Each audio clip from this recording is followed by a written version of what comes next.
is vital for the health and relevance of contemporary performing arts practice. This show contains adult content, sexual content, and references to suicide and bodily harm. Please take a moment to locate your nearest emergency exit. There and there.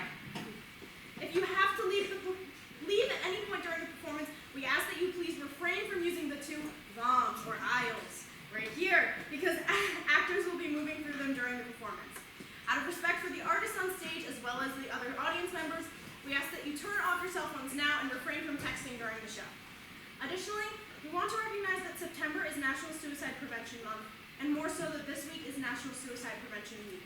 There are resources available in the lobby display outside it, but please know if you or someone you know is struggling, you are not alone.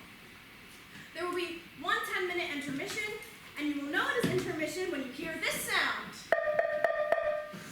We encourage you to return to the Studio Theater for Pillow Talk running October 1st through 4th, as well as supporting Stratford Players' off-campus productions of Jesus Christ Superstar running November 11th through 15th at Emmanuel Episcopal Church. Woo!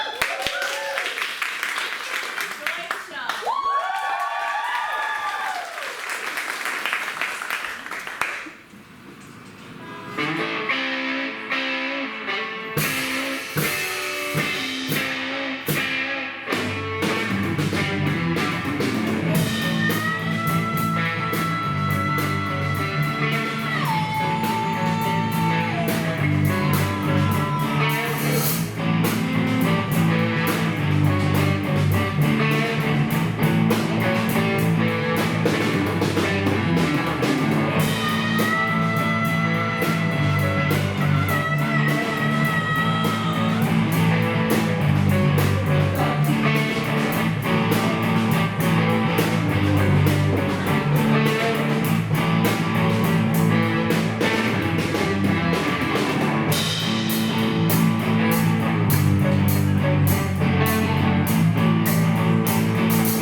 Marked love, and the continuance of their parents' rage, which but their children's end not could remove, is now the 2 hours traffic of our state. The which if you with patient ears attend, but here shall miss our toil, shall strive to mend. Gregory, on my word, we'll not carry poles. No, for then we should be colliers. I mean, and we being collar, we'll draw. Aye, where you live, draw your neck out of collar. I strike quickly, being moved. Thou art not quickly moved to strike. A dog in the house of Montague moves me. To move is to stir, and to be valiant is to stand. Therefore, if thou art moved, thou runst away. A dog of that house shall move me to stand. The quarrels between our masters and us, their men. 'Tis all one. I will show myself a tyrant. When I fought with the men, I will be civil with the maids. I will cut off their heads. The heads of the maids? Ah, yes, the heads of the maids, or their maiden heads. Take it in what sense thou wilt. Ah, they must take it in sense that feel it. Me they shall feel while I am able to stand.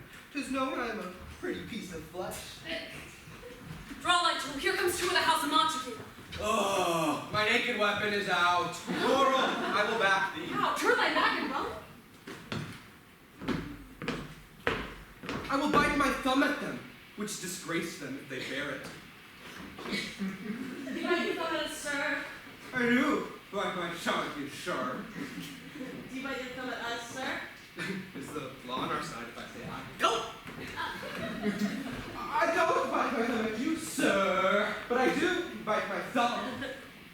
Do you quarrel, sir? Quarrel, sir? No, sir. But if you do, sir, I'm for you. I serve as good a man as you. No better. Well, sir. Say better, here comes one of my master's kinsmen. Yes, better, sir. You lie!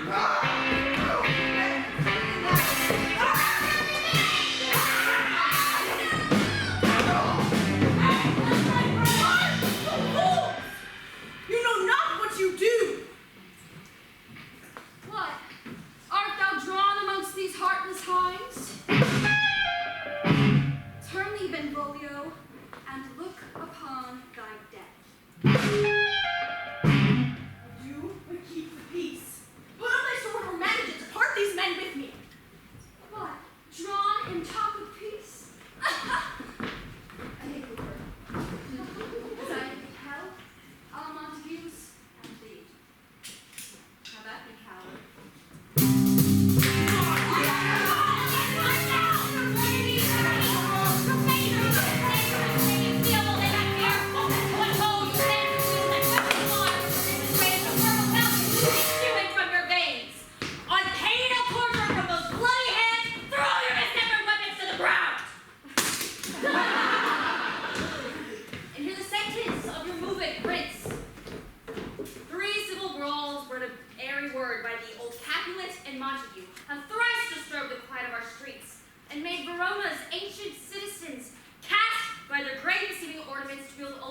tortured, cankered hate.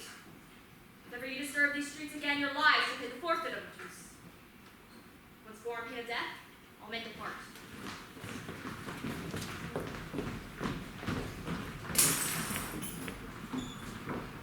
Who set this ancient quarrel new approach? Speak, nephew. Were you by it when it began? I drew it apart then. In the instant came the fiery tibble, sword prepared. While we were interchanging thrusts and blows, came more and more and fought on part and part, till the prince came, hearted neither. Oh, where is Romeo? Saw you him today. Right glad I am that he was not at this fray. Madam, an hour before the worshipped sun peered forth the golden window of the east, a troubled mind drove me to walk abroad. And underneath the grove of sycamore that westward rooted from the city side, so early walking did I see your son. Towards him I made, but he was ware of me and stole into the covert of the wood. I, measuring his affections by my own, which then most uppermost might not be found, being one too many by my weary self, pursued my hero, not pursuing his, and gladly shunned, gladly fled from me.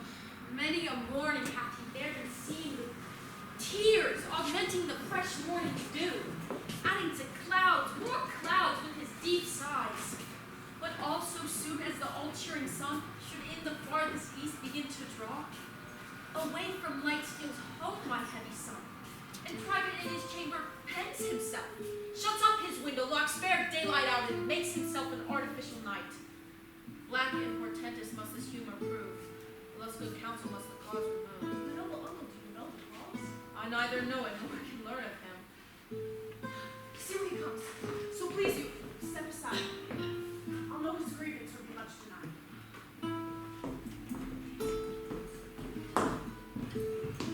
Good morrow, cousin. Is the day so young? But no struck an eye. Why me? Sad hours seem long. Was that my father that went hen so fast? It was. Mm. What sadness life in Romeo's hours? Not having that which having makes them short. In love? Out. Of love? Out of her favor where I am in love. Alas, that love so gentle in his view should be so tyrannous and rough. Yeah, alas, that love whose view was muffled still should without eyes see pathways to his will. Where shall we dine? Wait, me? What fray was here? Yet, tell me not, for I have heard it all. Here's much to do with hate, but more with love. Oh, brawling love. Oh, loving hate. Oh, anything. Oh, nothing first create. Oh, heavy lightness, serious vanity, and misshapen chaos of well-seeming forms. Dost thou not laugh? No, cuz I'd rather weep. Good-hearted what? I thought I could heart suppression. Such is love's transgression. Griefs of mine own lie heavy in my breast, which thou dost propagate to have expressed before of thine. This love that thou hast shown doth add more grief to too much of mine own. Farewell. Soft. I will go along. And if you leave me so, you do me wrong. Tut. I have lost myself. No, I am not here. This is not Romeo. He is some other way. Tell me, in sadness, who is that you know? What shall I groan and tell thee? Like Rome, I know, but sadly tell me who. In sadness, cousin. I do love a woman. I am so near when I supposed you love. All right, good markman. Oh, and she's fair, I All love. right, fair mark, fair cuz, as soon as hit. Well, in that hit you miss. She'll not be hit with Cupid's arrow. She hath Diane's wit. And in strong proof of chastity well armed, she will not stay the siege of loving terms, nor bide the encounter of assailing eyes, nor ope her lap to sink seducing golds. She is rich in beauty. Only poor that when she dies, with her dies her store. Then she hath sworn that she will still have chased. She hath, and in that sparing makes huge waste. For beauty starves with her severity, cuts beauty off from all posterity. She is too fair, too wise. Wisely too fair, to merit bliss by making me despair. She hath forsworn to love, and in that vow do I live dead that live to tell it Be now. ruled by me, forget to think of her. Oh, teach me how I should forget to think. By giving liberty unto thine eyes. Examine question more. Whether the struck it blind cannot forget the precious treasure of his eyesight lost. Oh, gods, thou canst not teach me to forget. I'll pay that doctor or else die of debt. I know the name written.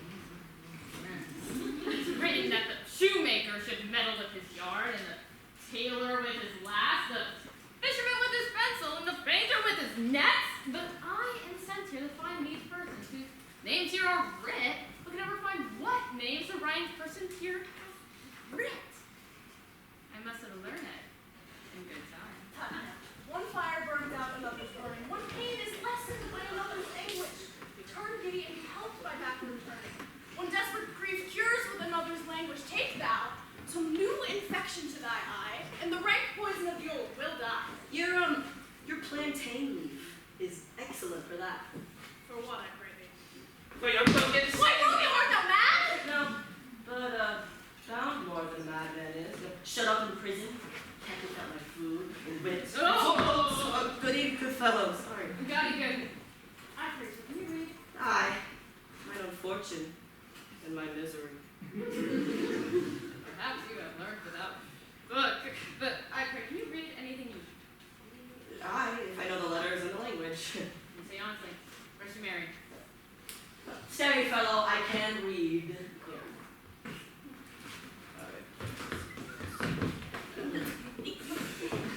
Okay. Signor Martino and his wife and daughters, County Antome and his beauteous sisters, the lady widow of Petruvio, Signor Placencio and his lovely nieces, Mercutio and his brother Valentine, mine uncle Capulet, his wife and daughters, my fair niece Rosaline and Livia, Signor Valentino and his cousin Tybalt, Lucio and the lively Heleigh. The fair assembly, whither shall I gather? Up. Whither? To supper or like To our house. whose house? My master's. Indeed, I should have asked thee that before. No, I'll tell you without you asking. My master is the great rich Capulet. And if you not be of the house of Montagues, I pray, come in, brush a cup of wine. Rusty Mary. At this same ancient feast of Capulet sups the fair Rosaline, whom thou so loves, with all the admired beauties of Verona. Go thither, and with unattained eye, compare her face with some that I shall show, and I will make thee think thy swan a crop. One fairer than my love. The all-seeing sun there saw her match since first the world began. You saw her fair, none else, being by herself, poised with herself in either eye. And when that crystal scales, let it be weighed your lady's love against some other maid that I shall show be shining at this feast, and she shall sketch her love that now seems best. I'll go along, no such sight to be shown, to rejoice in splendor of mine own.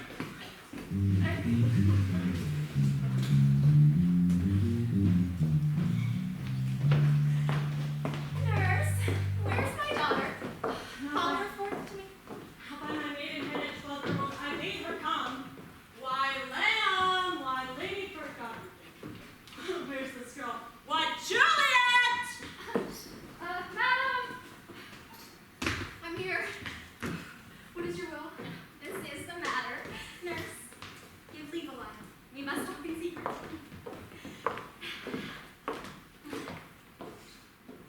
Nurse, come back again. We must our counsel. Thou knowest, my daughter's of a free age. Faith, I can tell her age into the hour. Well, she's not 17. I'll lay 17 of my teeth. Well, teeth where I have but 4. She's not 17. How long till Understudies? A fortnight nowadays. Even or odd of all the days of the year, come Lammas Eve at night shall she be 17. Susan and she, God rest all Christian souls, were of an age, well, Susan is with God now, she was too good for me. But as I said, come Lammas Eve at night shall she be 17. Mary shall she. I remember it well, just since the earthquake now, 14 odd years, and she was weaned. I never shall forget it, for then I had laid wormwood to my dug, sitting in the sun of the dug house wall. My lord and you were then in Mantua. Hey, I do better brain. But as I said, when it did taste the wormwood on the nipple of my dug and felt it bitter pretty fool to see it touchy and fall into the dug. Shake! What the duck house? 'Twas no need I tried to bend my trudge. She could have run and waddled all about for even the day before she'd broken her brow. And then my husband got me with the soul he was a married man, took up the child.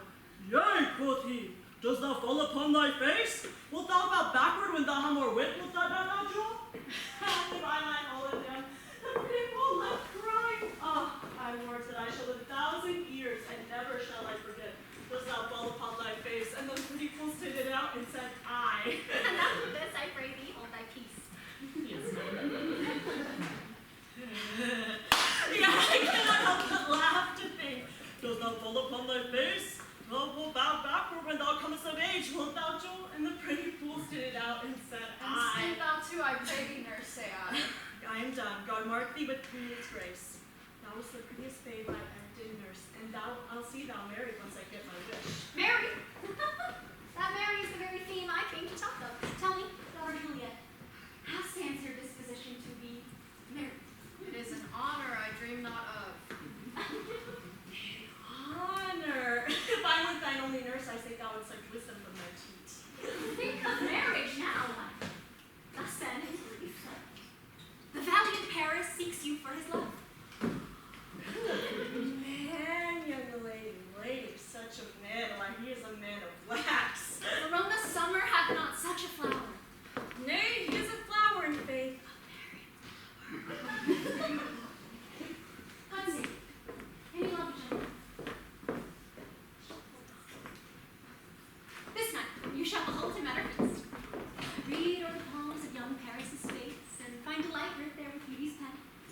Examine every married lineament, and see how one another lends content, and what's obscured in this fair volume lies fine written in the margin of his eyes. This precious book of love, this unbound lover, to beautify him only lacks a cover.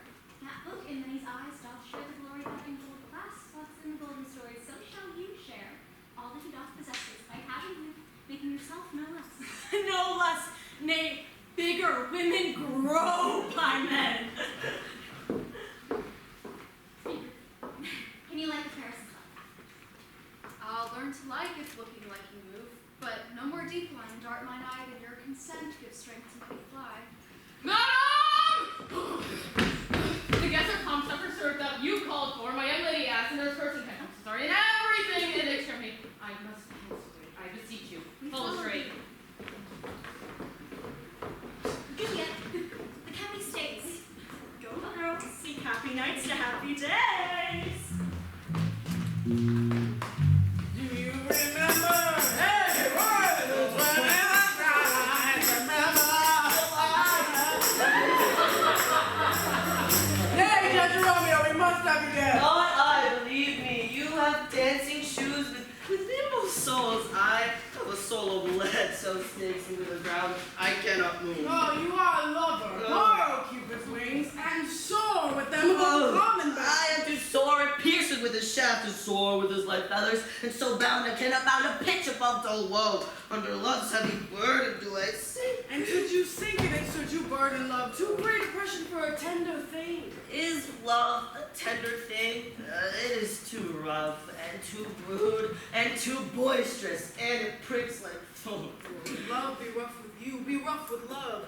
Prick love for pricking, and you beat love down. Give me a case with my visage and a visor for a visor. What care I what curious eye doth quote to fortune? Come, knock and enter, and no sooner in than every man to take you to his place. Oh, come, we burn daylight, ho! Hey, that's not so. We waste our lights in vain, like lights by day. We mean well and go into this mask, but there's no wit to go. Why, may one ask? I dreamed a dream tonight.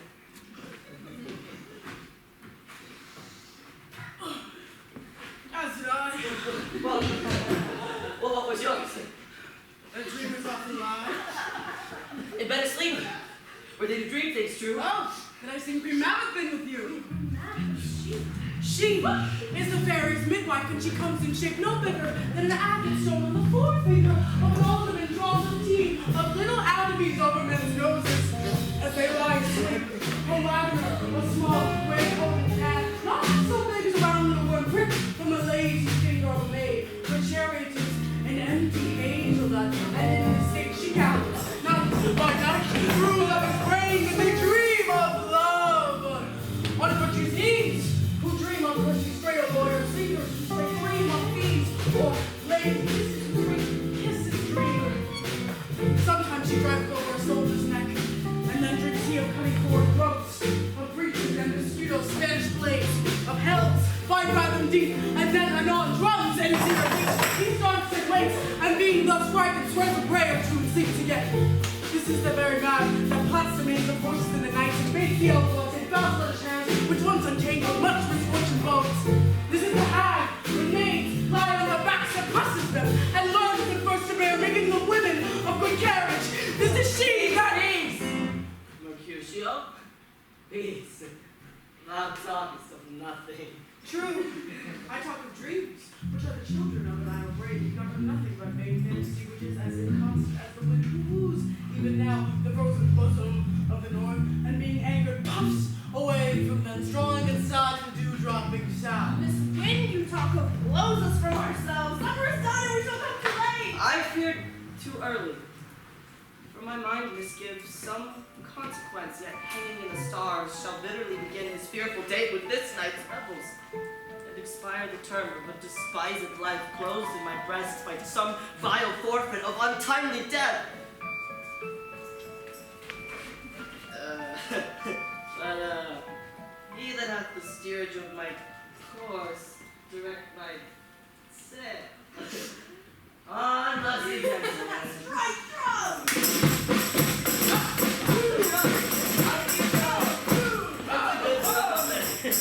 Welcome that he helps not to take away. Jim Cruncher, great Cruncher. Anthony of Botman! In good manner shall I all in bond, or 2 men's hands, and they unwashed too. 'Tis a cloud. Away with the joint. Stools, remove the court cupboard, look to the plates. Would thou save me a piece of March painted, as thou lovest thee, let a quarter that of Susan grindstone in there. Botman!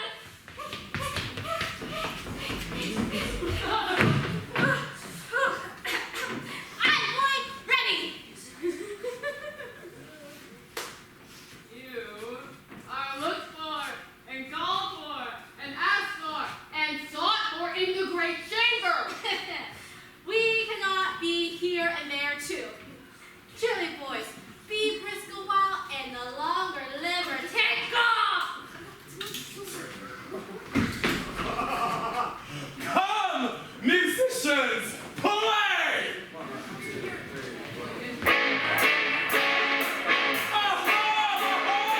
Give room and football!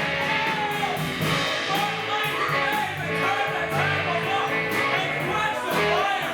The room has grown to life. Oh, Steva! This is what was for Israel! Up next, you and I are past our dancing days.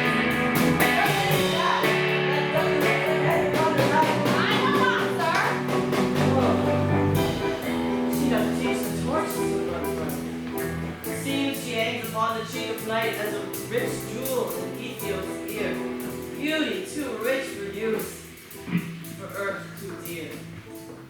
The measure done, I'll note her place to stand, and touching hers, make blessed my rude hand. To my heart love till now, or swear at sight, for I ne'er saw true beauty till this night. By his voice should be a Montague? My rapier boy. What dares the slave come hither covered with an antique face? To fleer and scorn at our solemnity?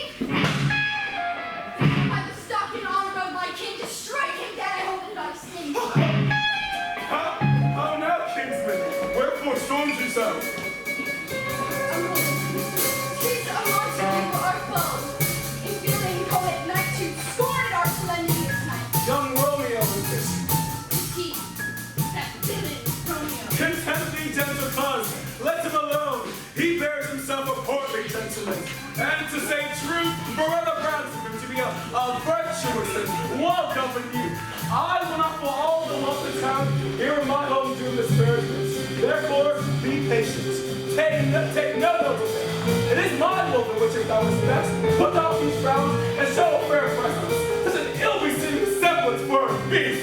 If fits on such a villainy, then yes, I'll cast it door. He will bring it forth!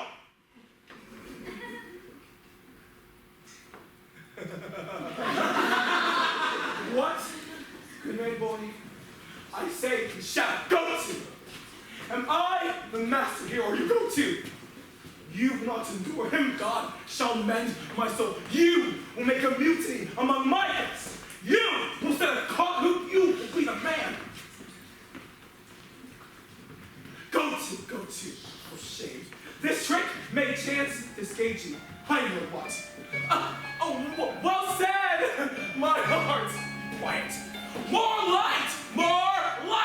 I will make you. Why, uncle, 'tis a shame. Patience perforce with willful color meeting makes my flesh tremble at their different greeting. I will withdraw, but this intrusion shall, now seeming sweet, be filled with bitterest gall.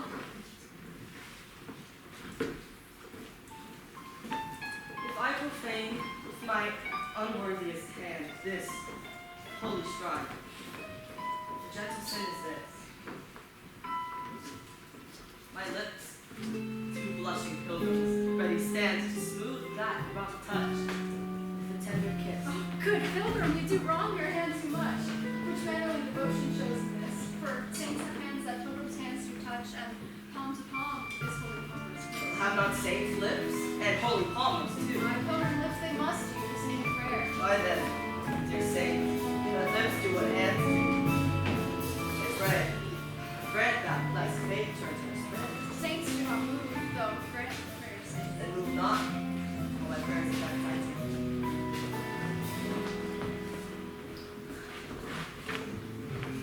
Thus, from my lips by thine, my sin is purged. And how my lips sin that they have toast. From my lips, I'll trespass sweetly urged. Give me my sin again. It's fine.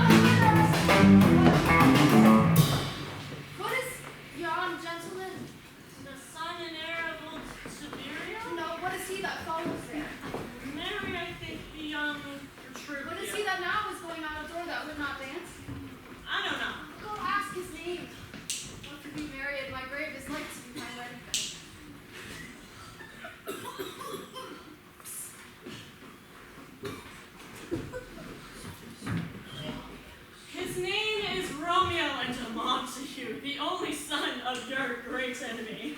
My only love sprung from my only hate. Too early seen, unknown, and known too late.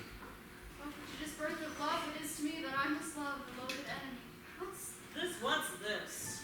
I'm already now when I dance with all. No, come, let's away. The strangers are all gone.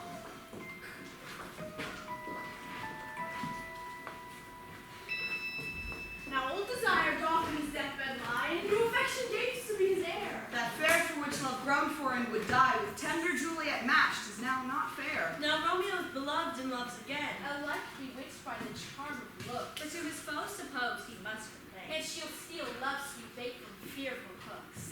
Being held foul, he may not have access to breathe such vows as lovers used to swear. And she is much in love, her needs much less to meet her beloved anywhere. Now passion lends them power, time means to meet. Tempering extremities with extreme sweet.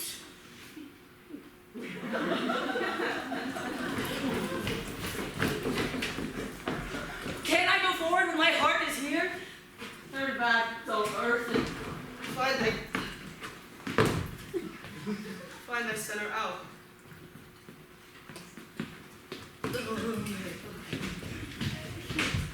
ran this way and left the social wall. Halt it, Mercutio! Oh, man, Cosmo too. Romeo! Humors! Madman! Passion! Lover! Appear thou in likeness of the side. Speak but one rhyme and I am satisfied. Cry, but I, me, pronounce but love and dove. Speak to my gossip Venus one fair word, one nickname for her pure blind son and heir.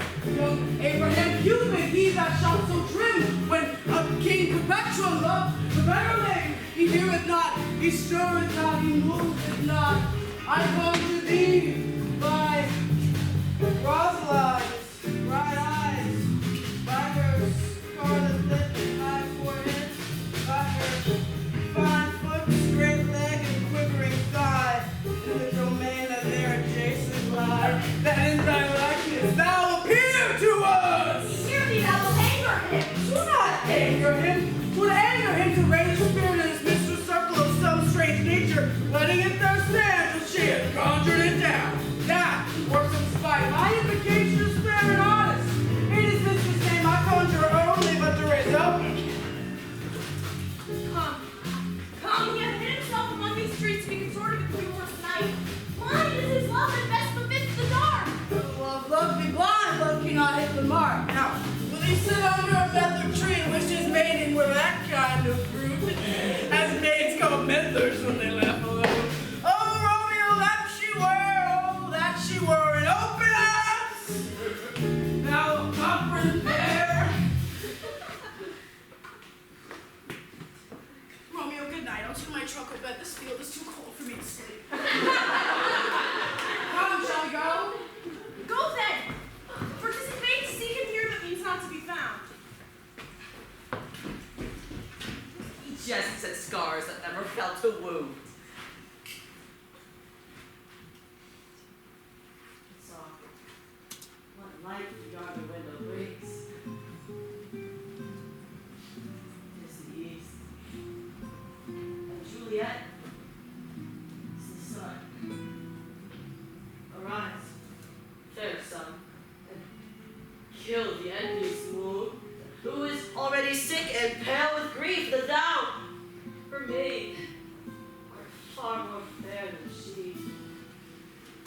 Be not her maid, since she is envious. Her vestal livery is but sick and green, and none but fools shall wear that cast it off. It is my lady. Oh. It is my love. Oh, that she knew she were.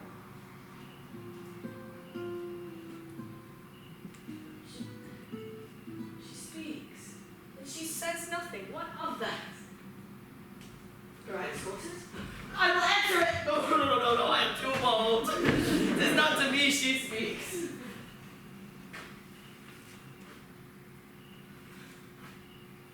Two of the fairest stars in all the heaven, having some business, do entreat her eyes to twinkle in their spheres till they return.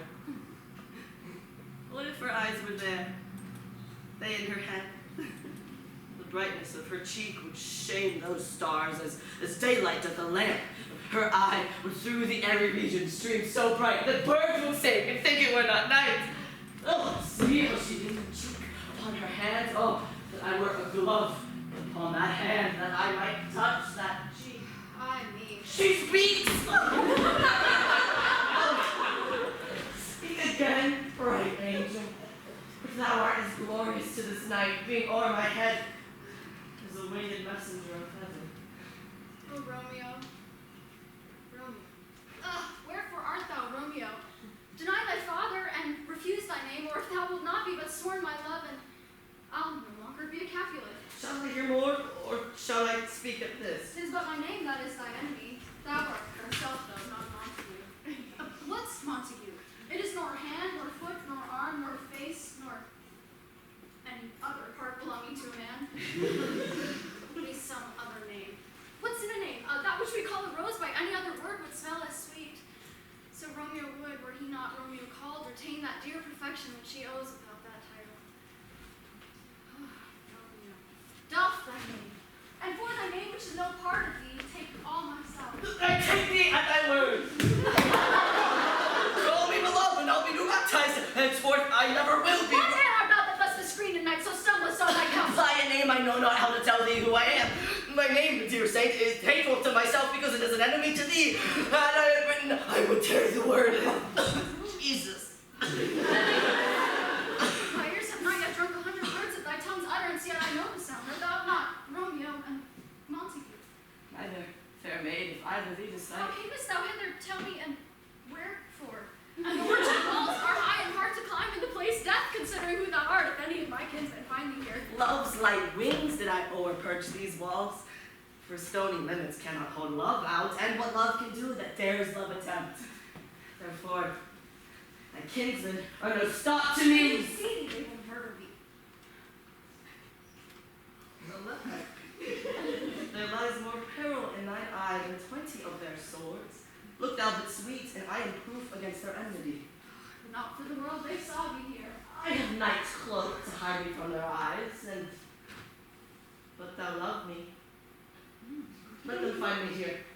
My life were better ended by their hate than death prorogued, wanting of thy love. By whose direction foundst thou out this place? But by love, who first did brought me to inquire. He let me counsel, and I let him eyes. I am no pilot, yet wert thou as far as that vast shore washed by the farthest sea? I would adventure for such merchandise. Oh, thou knowest the mask of night is on my face, else would have made blush to pay my cheek for that which shall hither we speak tonight. Fain would I dwell unformed, fain deny what I've spoke, but farewell compliment. Does thou love me? I know thou wilt say aye, and I will take thy word, yet if thou swearest, thou mayst prove false. At lovers' perjuries, they say, Jove laughs. O gentle Romeo, if thou dost love, pronounce it faithfully, or if thou thinkest I am too goodly one, I'll frown and be perverse and say thee nay, so thou wilt woo, but else not for the world. In truth, for Montague, I am too fond, and therefore thou mayst think my behavior light. But trust me, gentlemen, I'll prove more true than thou dost have more cunning to be strange. I should have been more strange, I confess. But that thou overheardst here, I was ware my true love passion, therefore pardon me, and not keep this yielding to light love, which the dark night hath so discovered.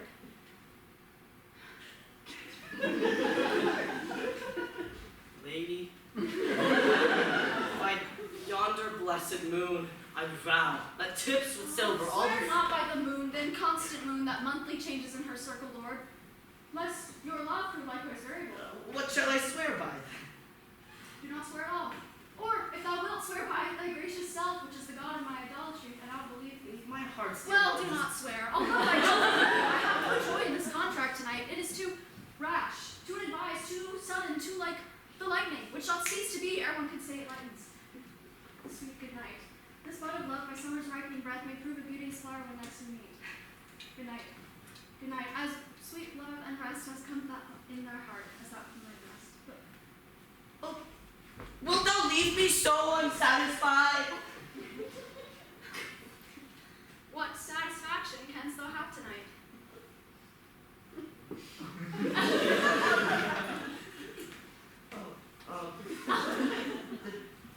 The exchange of thy love's faithful vow for mine. I did give thee mine before thou didst request it, and yet I would it were to give again. Wouldst thou withdraw it? For what purpose, love? But to be frank and give it thee again, my bounty is as boundless as the sea, thy love as deep. The more I give to thee, the more I have, for both are infinite. Oh, I hear some noise within. Do love, adieu. Anon, good nurse! Sweet Montague, be true. Stay but a little, I will come again.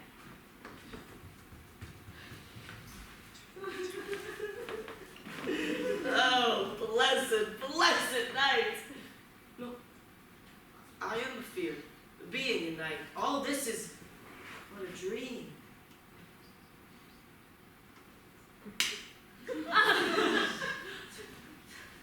Too flattering, sweet to be substantial. 3 words, dear Romeo, and good night. If that thy bent of love be honorable, thy purpose marriage, send me word tomorrow by 1. I'll prepare to come to thee. Where and what time thou wilt perform the rite, and at thy foot all my fortunes I'll lay, and follow thee, my lord, throughout the world. I come anon, but I do beseech thee, always abide by I come. To cease thy strife and leave me to my grief. Tomorrow I will send. So thrive my soul. 1,000 times good night. 1,000 times the worst to walk I liked. love as schoolboys from their books, but love from love, toward school, heavy looks. Hist, Romeo, hist. Oh, for a falconer's voice to lure this tassel gentle back again. Bondage is horse and may not speak aloud, else would I tear the cave where echo lies and make her airy tongue more hoarse than mine with repetition of my Romeo. It is my soul that calls upon my name. Out silver sweets on lovers' tongues by night, like softest music to attending ears. Romeo, My nights, what o'clock tomorrow shall I send to thee? by hour of 9. I shall not fail. 'Tis 20 years till then. I forgot why I did call thee back. Let me stay here till thou remember it. I shall forget to have thee still stand there, remembering how I love thy company. And I'll still stay to have thee still forgetting any other home but this. It's almost morning. I would have thee gone. Good night. Good night. Parting is such sweet sorrow that I shall say good night till every morrow. Sleep dwell mine eye, peace in thy breast. Would I were peace and sleep so sweet to rest. Hence will I to my ghostly father's cell, his help to crave, and my dear hap to tell.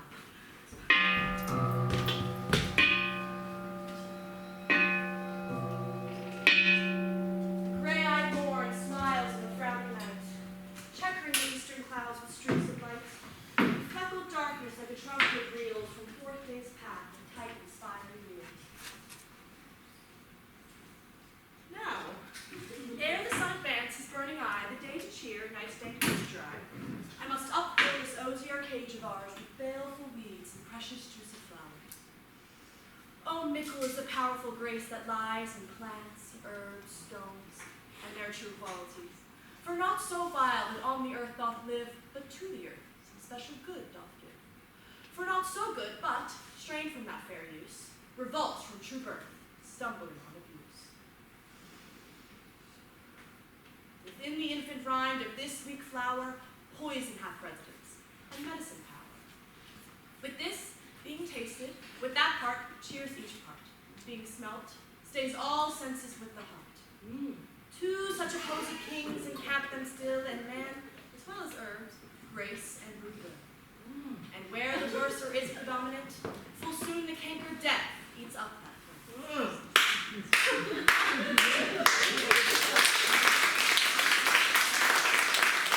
Tomorrow, father. Benedictine, what early tongue so sweet saluteth me? Ah, young son, it argues that distempered head so soon to bid good morrow to thy bed. Care keeps his watch on every old man's eye, and where care lodges, sleep will never lie. But with unabruised youth, with unstuffed brain, doth couch his limbs, that golden sleep doth reign. Therefore, thy earliness doth me assure thou art aroused with some distemperature. Or, if not, then here I hit it right. Our Romeo hath not been in bed tonight. That last was true. The sweeter rest was mine. Pardon, was that with Rosaline? With Rosaline? My ghostly father, no. I have forgot that name and that name's long. That's my good son. But where hast thou been then? I'll tell thee, ere thou askest me again. I have been feasting with mine enemy, where on a sudden one hath wounded me that's by me wounded. Both are remedies within thy help and holy physic lies. I bear no hatred, blessed man, for lo, my intercession likewise stems my foe. Be plain, good son, and homely in thy drift. Riddling confession finds but riddling drift. Then plainly know that my heart's love is set on the fair daughter of rich Capulet. As mine on hers, so hers is set on mine, all combined, save for what thou must combine by holy marriage. When, where, and how we met, and we wooed, and made exchange of vow, I'll tell thee as we pass. But this I pray, that thou consent to marry us today. Holy Saint Francis! What a changes here! Is Rosaline that thou didst love so dear, so soon forsaken? Love, young love then lies not truly in their hearts, but in their eyes. Sun, not yet thy sighs from heaven clears, thy old groans yet ringing in mine ancient ears. Lo, here upon the cheek, the stained off scent of an old tear that's not washed off Thou yet. chides me off for loving Rosamond, For doting, not for loving people. and bids me bury love. Not in a grave to lay one and another out to have. I pray thee chide me not. Her I love now doth grace for grace and love for love allow. The other did not so. Oh, she knew well. Thy love did read by rote and could not spell, but come, young waverer, come. Go with me. In one respect I'll thy assistant be, for this alliance may so happy prove to turn your household's rancor to pure love. No, let us hence. I stand on sudden haste. Slow down now. I stumble that run fast.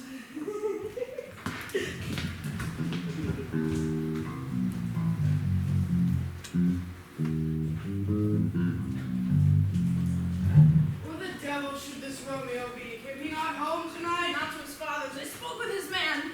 Why, that same pale, hard-hearted wench, that Rosalind, torments him so that he will sure run mad. Tybalt, the kinsman told Capulet had sent a letter to his father's house.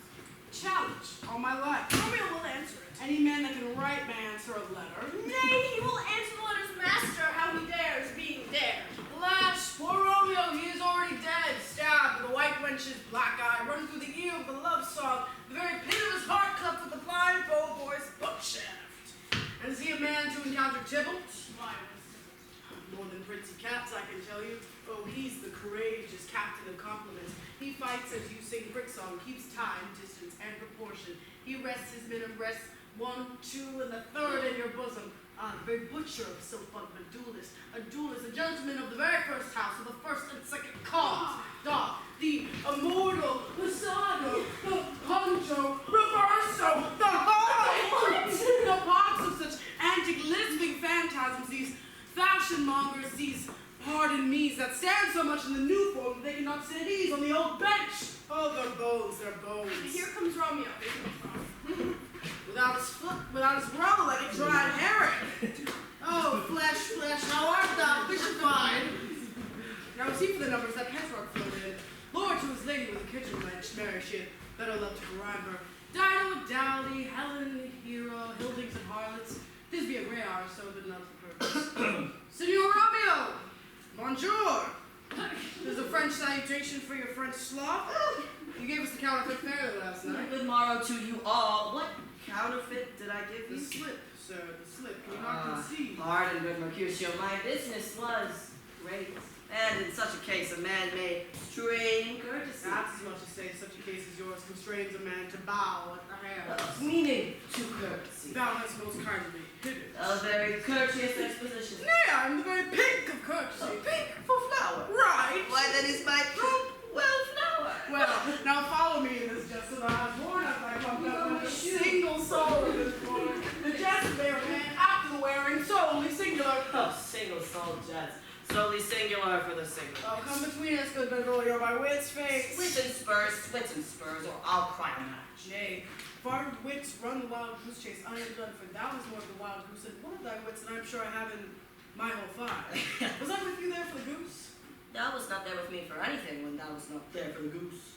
Well, I might be by the ear for that jest. Nay, good goose, bite not. Why, is this not better than groaning for love? Now art thou sociable, now art thou Romeo, now what thou art as well as by nature. Stop there. Here's goodly dear. A sail, a sail! Two. A short and a small. Peter! My fan, Peter. Good, Peter, to hide her face, for her fan's a fair face. Oh. You. Good morrow, gentlemen. God, you good evening, gentlewoman. Is it good evening? No less, I tell you, for the body hand of the dial is now upon the prick of noon. Out upon you, what a man are you? Well, one gentlewoman that God hath made himself to mar. It is, quote, God himself to mar. Gentlemen, can any of you tell me where I can find the young Romeo? I am the youngest of that name, for fault of a worse. If you be he, sir, then I desire some confidence with you. She will invite me to some supper. Upon show. Okay, what hast thou found? No hair, sir, unless I have, sir, in a Lenten vine that is for arrogance. Maestro!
himself talk, and will speak 2 more in a minute than he will stand 2 in a month. And if he shall speak against me, then I shall take him down!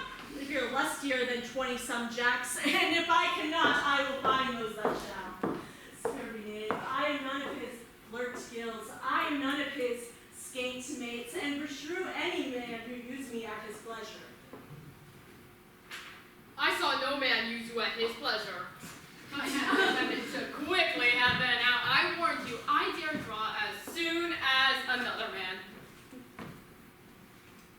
If I see occasion in good quarrel. And the law be on my side. Pray, sir, over. As I told you, my young lady bid me inquire you out. What she bid me to say, I keep to my self. But let me first tell ye, if ye should lead her into a fool's paradise, as they say, that'd be a very ill thing. As they say, I'm talking right now. That'd be a very ill thing to be offered any gentlewoman, and a very weak dealing. Thirst! Commend me to thy lady and mistress. I protest unto thee. Good heart! In faith, I will tell her as much. What wilt thou tell her, nurse? Thou dost not mark me. I will tell her that you do protest, which I take as a gentlemanlike offer. Bid her devise some means to come to shrift this afternoon, where she shall, at Friar Lawrence's cell, be shrived and married. This afternoon? Well, she shall be there. And stay, good nurse, behind the abbey wall. Within the hour my man shall be with thee, and bring thee cords made like a tackled stair, which to the high-top gallant of my joy must be my convoy in the secret night. Farewell. Commend me to my lady and mistress. Lord, my lady is the sweetest lady. Oh, 'twas a little pretty thing. Oh. There is a nobleman in town, one Paris, who fainly leave knife aboard. And she, good soul, leave see a toad, the very toad, I see him. Oh, I anger her sometimes and tell her that Paris is the proper match, but I warrant when I tell her she'll turn as pale as any clout in the first world. Okay. Commend me to my lady. Aye, 1,000 times. Peter! Hang on. Before the pace.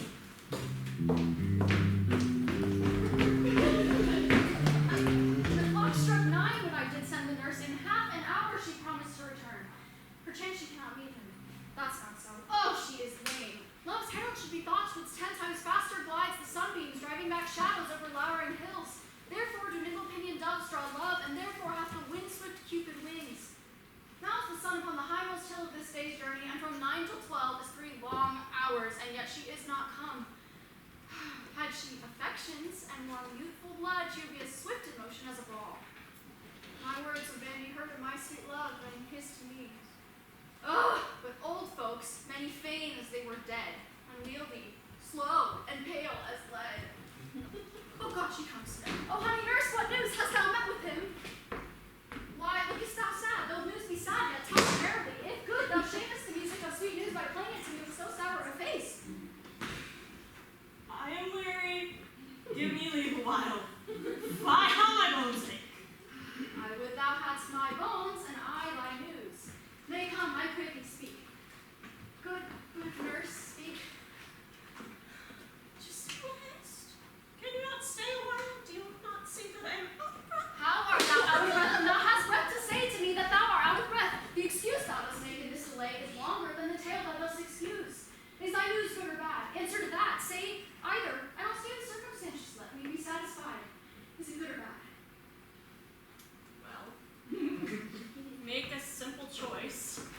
Romeo? No, not he, though his face be better than any man's, though his legs excel all men's, and as for a hand and a foot and a body, though not talked on or past compared, he is not the flower of courtesy, yet I warrant him as gentle as a lamb. Go thy ways, wench, serve God. Have you dined at home? No, but all this I did know before. What says he of our marriage? What of that? Oh, Lord! Oh, how my head aches. Oh, a head have I. It feels like it roll into 20 pieces. Oh, my back. Oh. Other side. Oh, my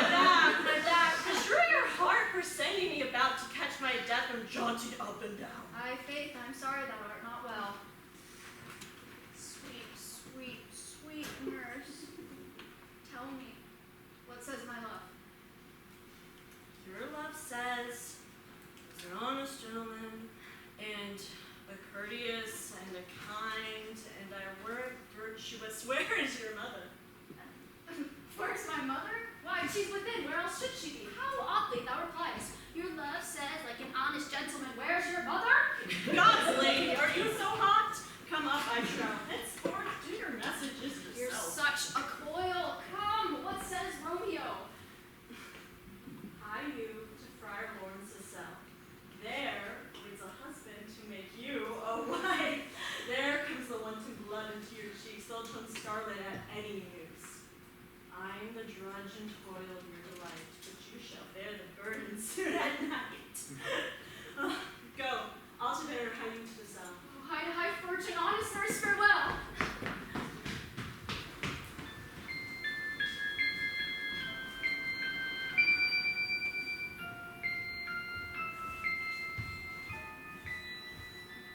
So smile the heavens upon this holy act, that after hours the sorrow chide us not. Do thou but close our hands with holy words, then love devouring death, do what he will.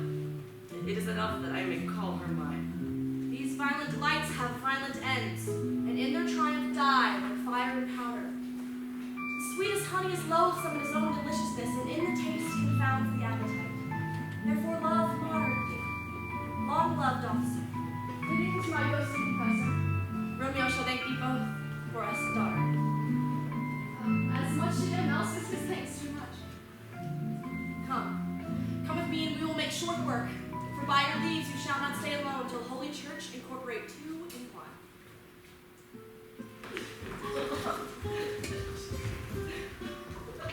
On, my good Benvolio! Yeah! Yeah!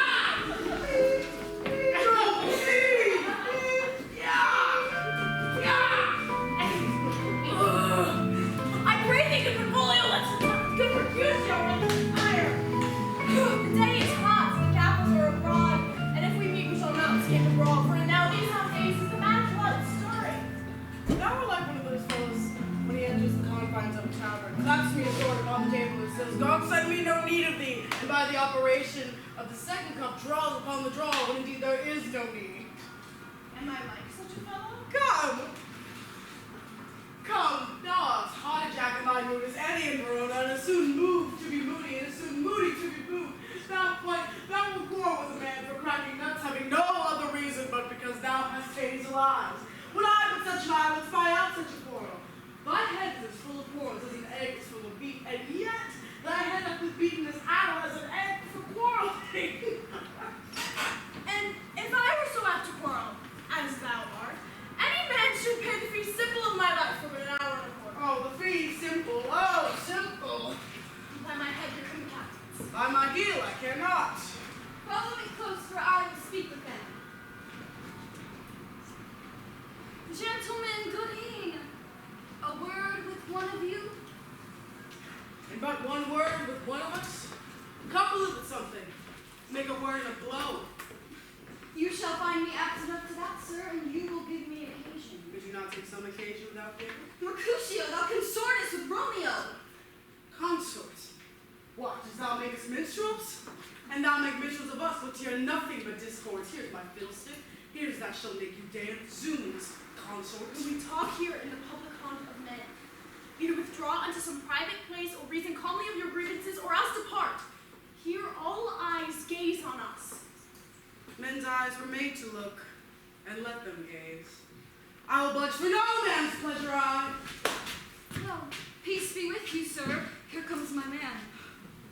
But I'll be hanged, sir, if you wear your livery. Romeo, the love I bear thee can afford no better term than this. Thou art a villain.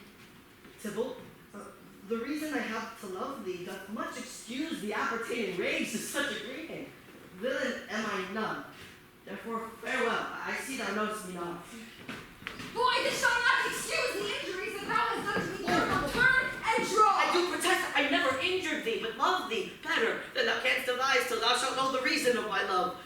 Therefore, good Capulet, whose name I tender dearly as mine own, be satisfied.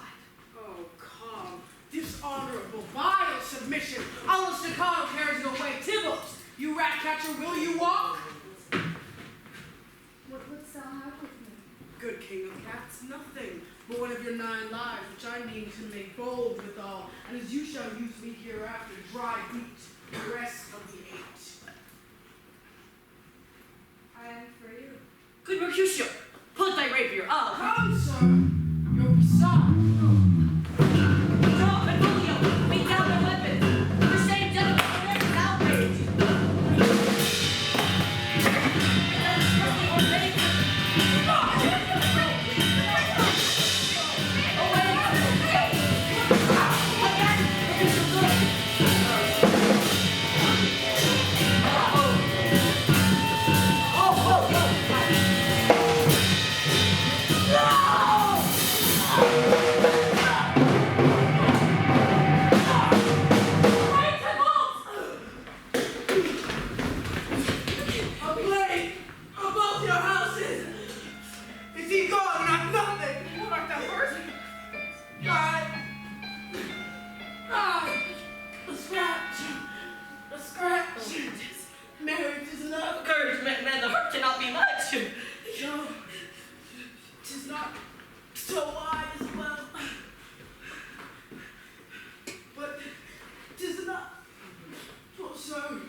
This day's black fate on more days doth depend.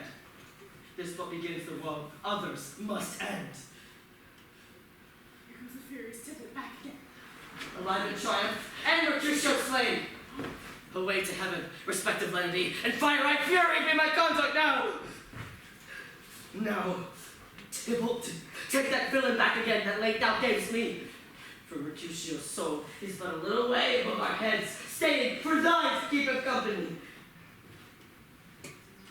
Either thou, or I, or both, must go with him. Thou wretched boy that didst consort him here shalt with him hence. This shall determine that.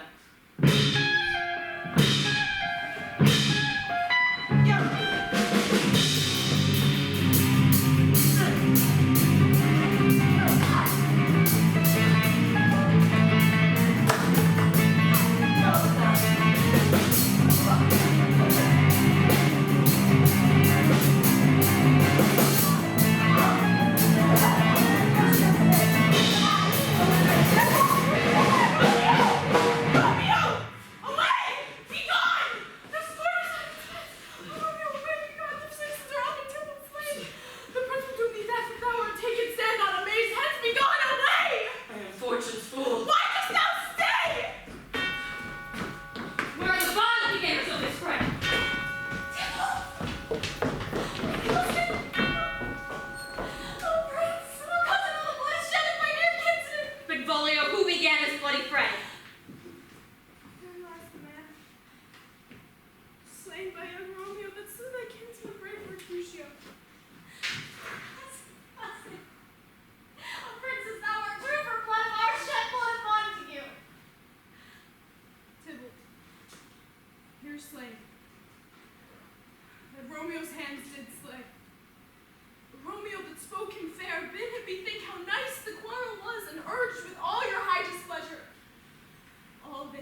underneath whose arm and a furious thrust from Tybalt hit the leg of stout Mercutio.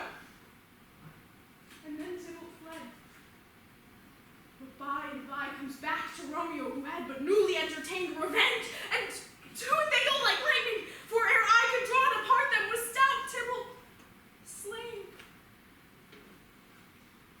And as he fell, did Romeo turn and fly? This is the truth. Or let Benvolio die. He is a kinsman to the Montagues. Affection makes him false, he speaks not true. I beg for justice, Prince, which thou must give. Romeo slew Tybalt, Romeo must not live. Romeo slew him, he slew Mercutio, who now the price of his dear blood doth be owe. Not Romeo, Prince. He was Mercutio's friend. His fault concludes, but what the law should end the life of Tybalt. And for that offense, immediately do we exile him hence. I have an interest in your heart's proceeding. My blood for your rude brawls doth lie a-bleeding. But I shall immerse you with so strong a fine, you should all repent the loss of mine. Please. I will be deaf to pleading and excuses, nor tears nor prayers can purchase out abuses. Therefore use none. Let Romeo hence in haste. Else when he's found, that hour will be his last. Bear hence this body and attend our will. Mercy but murders, pardoning those that kill.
Lovers can see to do their amorous rights by their own beauties, or if love be blind, it best agrees with night. Come night, hood the unmanned blood bathing in my cheeks, till that with thy strange mantle, till strange love grow bold. Think true love acted simple modesty. Come night, come Romeo, come now day and night, give me my Romeo, and when I shall die, take him and cut him out in little stars, and he'll make the face of heaven so fine that all the world will be in love with night and pay no worship to the garish sun. For I bought the mansion of the love, but not possessed it, and though I am sold, not yet enjoyed. So tedious is this day, as is the night before some festival, to an impatient child that hath no robes and may not learn. Oh, here comes my nurse, and she brings news, and any tongue that speaks but Romeo's name speaks heavenly eloquence. Now, nurse, what news? Hast thou met with him? I me, why dost thou wring thy hands? He's dead. Friar and Dunley, near him done. Like the day he's gone, he's killed, he's dead. Can heaven be so envious? Romeo can go, heaven cannot. Romeo, oh Romeo, who'd have thought it? Romeo! Romeo, come forth, thou fearful man. Affliction is enamored of thy parts, and thou art wedded to calamity. What devil art thou that dost torment me thus? This torture should be roared in dismal hell. Hath Romeo slain himself? Say thou, but I am that very foul eye shall poison more than the death-darting eye of cockatrice. I am not an eye, for be such an eye, or those eyes shut that make the answer I. If ye be slain, say I, or if not, no, brief sounds determine my weal or woe. Father, what news? What is the prince's doom? What sorrow craves acquaintance at my hand that yet I know not? Too familiar is my dear son with such sour company.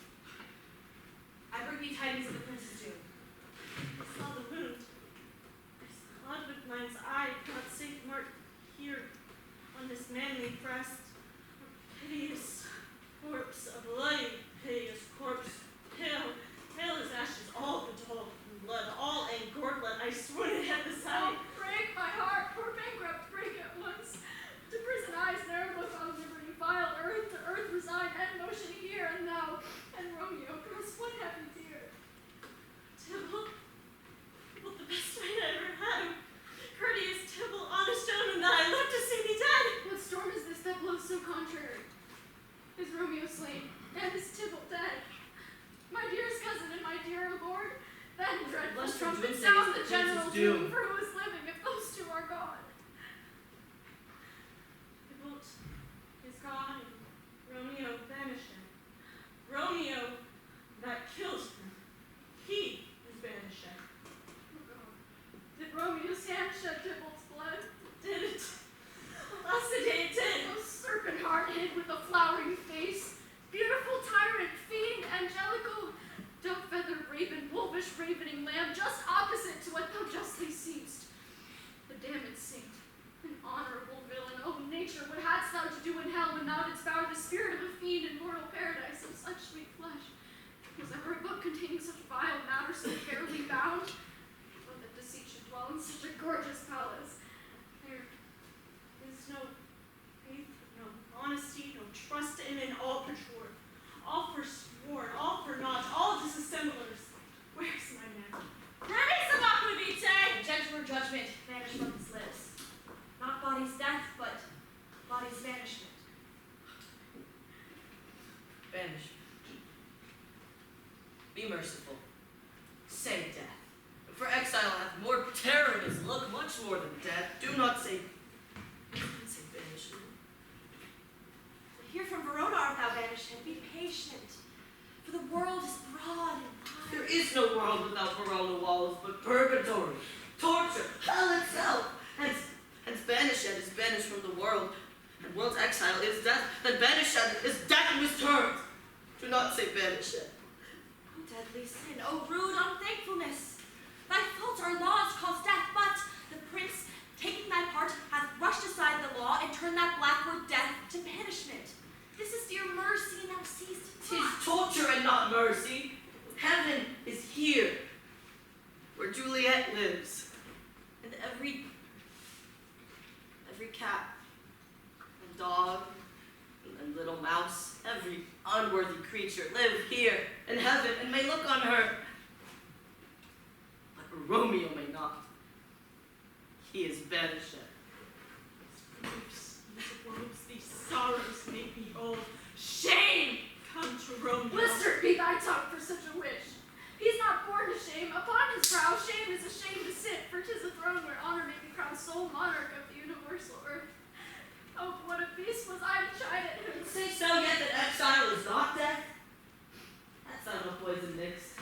No sharp brown knife, no sudden mean of death to kill me, no ne'er so mean, but banish that to kill me? Banish that. Oh, Friar, the damned use that word in hell. How will they attend it?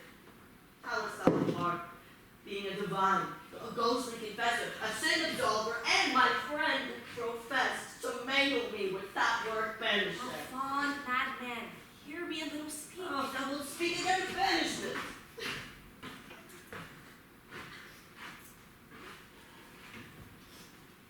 Speak well of him that killed your cousin.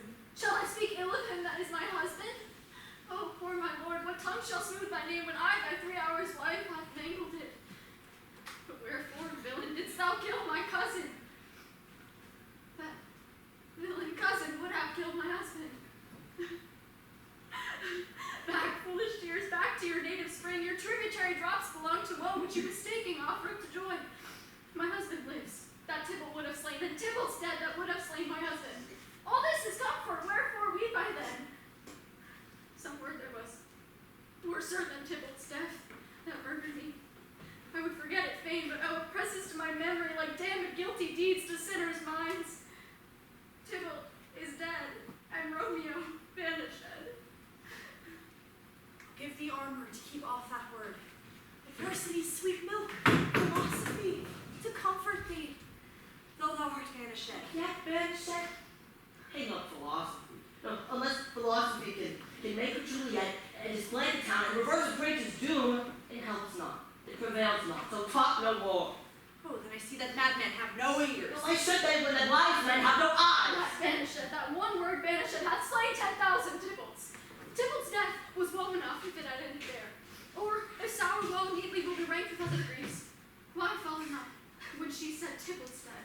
Thy father, or thy mother, nay or both, which modern lamentation might have moved. But with a rearward following Tybalt's death, Romeo is banished. Speak that word. Is father, mother, Tybalt, Romeo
my true knight come take his last farewell.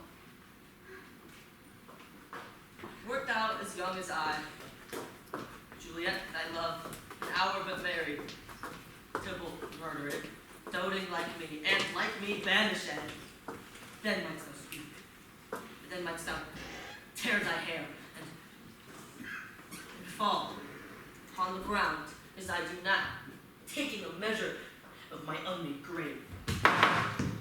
Rise. When knocks for Romeo, hide thyself. Not I, unless the breath of hearts that groans, mist-like, enfold me from their eye. Hark how they knock. Who's there? Romeo, that will be taken. And stay a while. Oh. Run to my study. By and by. God's will, what simple. I come. Who knocks so hard? Whence come you? What's your will? Let me in and you shall know my Erin. I come from Lady Juliet.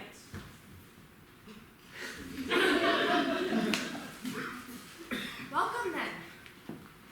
Oh, Holy Friar, tell me, Holy Friar, where is my lady's lord? Where is Romeo? There, on the ground. His own tears made drunk. He is in my mistress's case. Except in her case, a woeful symptom, a piteous predicament, and so she lies, blubbering and weeping and blubbering. Stand up. Stand up. Stand and you be a man. For Juliet's sake, for her sake, rise and stand. Or why should you fall into such a deep enough? Nerd. Oh, sir, death is the end of us all. Speakest thou of Juliet? How is with her? Does she not think me an old murderer? Now I have stained the childhood of our joy with blood removed but little from her own. How is she? How does she? And what says my concealed lady to our cancelled love?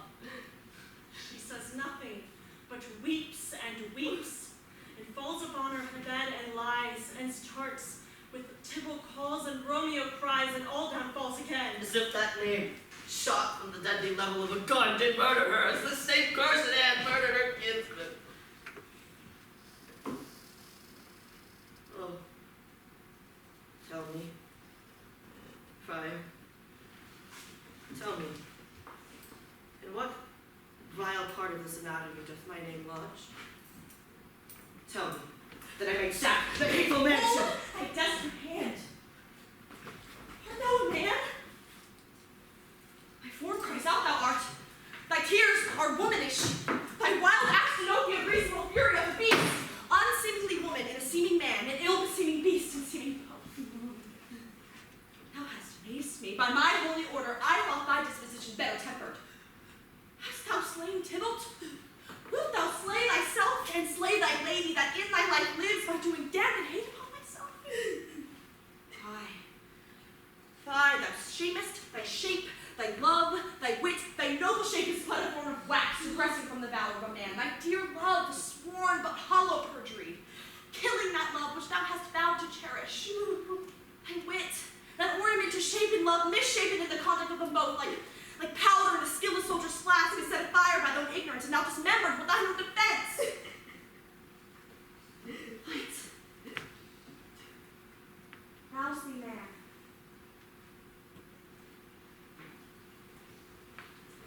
Juliet is alive, for whose dear sake thou wast but lately dead. There art thou happy. Tybalt would kill thee. Thou slewest Tybalt. There art thou happy. The law that threatens death becomes thy friend and turns it to exile. There art thou happy. Pack of blessings light upon thy back. Happiness courts thee in her best array, but like a misbehaved and sullen wench thou pouts upon thy fortune and thy love. Take heed, for such thy miserable.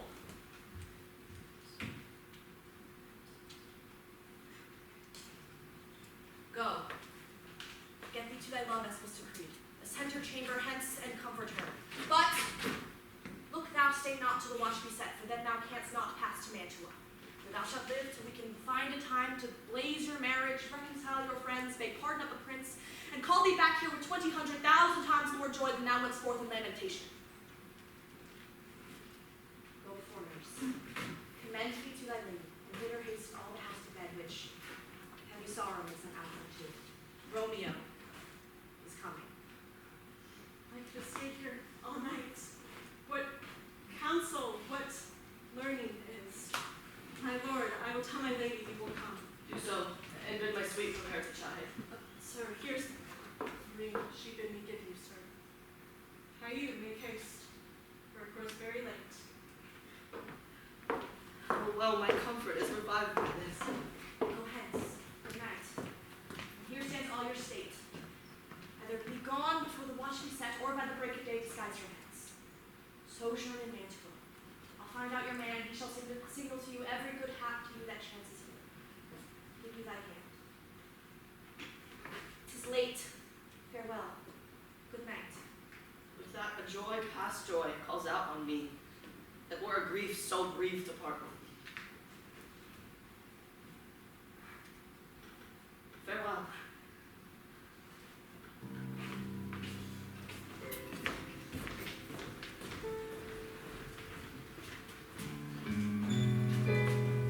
Things have fallen out, sir. So luckily that we had no time to move our boat. For look you, she loved her kinsman Tybalt dearly. And so did I. Well, we were all born to die. 'Tis very late. Shall not come down tonight, I promise you. But for your company, I would have been in bed an hour ago. These times are well for you. Madam, good night. Commend me to your daughter. I will. And no remind early tomorrow. Gentle Paris, I will make a desperate tender of my child's love. I think she will be ruled in all respects by me, nay more.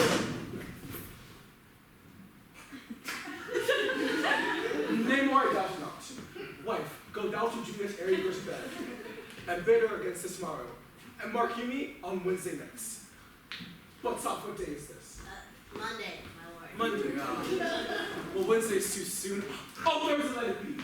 Oh, Thursday shall be married to this noble earl. Will you be ready? Do you like this haste? Oh, we'll keep no greater ado, a friend or two, and then an end. Oh, but what say you to Thursday? My lord, I would that Thursday were tomorrow. Well, get thee gone. The Thursday be it then. Wife, go thou to Juliet Erin go to bed. Prepare against this wedding day. Farewell, my lord.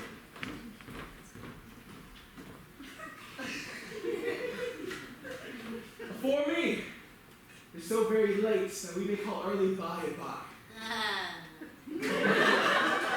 Good night.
Tiptoe on the misty mountain tops. I must be gone and live, or stay and die. Yon light is not daylight, I know it, It is some meteor that the sun exhaled. Yeah. The worst day yet, thou needst not to be gone. Let me be tamed. Let me be put to death. I am content. So thou wilt have it so. I'll say, young grey is not the morning's eye, 'tis but the pale reflex of Cynthia's brow, nor that is not the lark, whose notes do beat the vaulty heaven high above our heads. I have more care to stay than will to go. Come, death, welcome. Juliet knows it so. How is my soul? Let's talk. It is not day. It is. It is the lark that sings so out of tune, straining harsh sharps and unpleasing discords. Some say the lark makes sweet division. This doth not so, for she divides us. Oh, now be gone, more light and light it rose. More light and light, more dark and dark our woes. Madam! Nurse. Your lady mother is coming to your chamber. The day's broke. Be wary, look about. Then you know, let day in and let life out. No,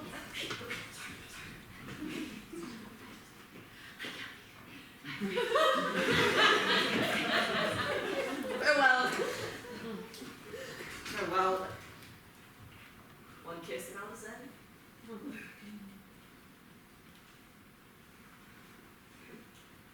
art thou gone so?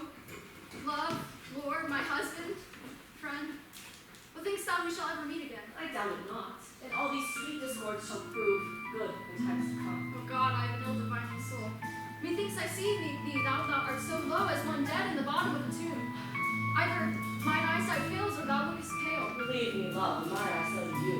Dry sorrow can come but. Adieu. Adieu.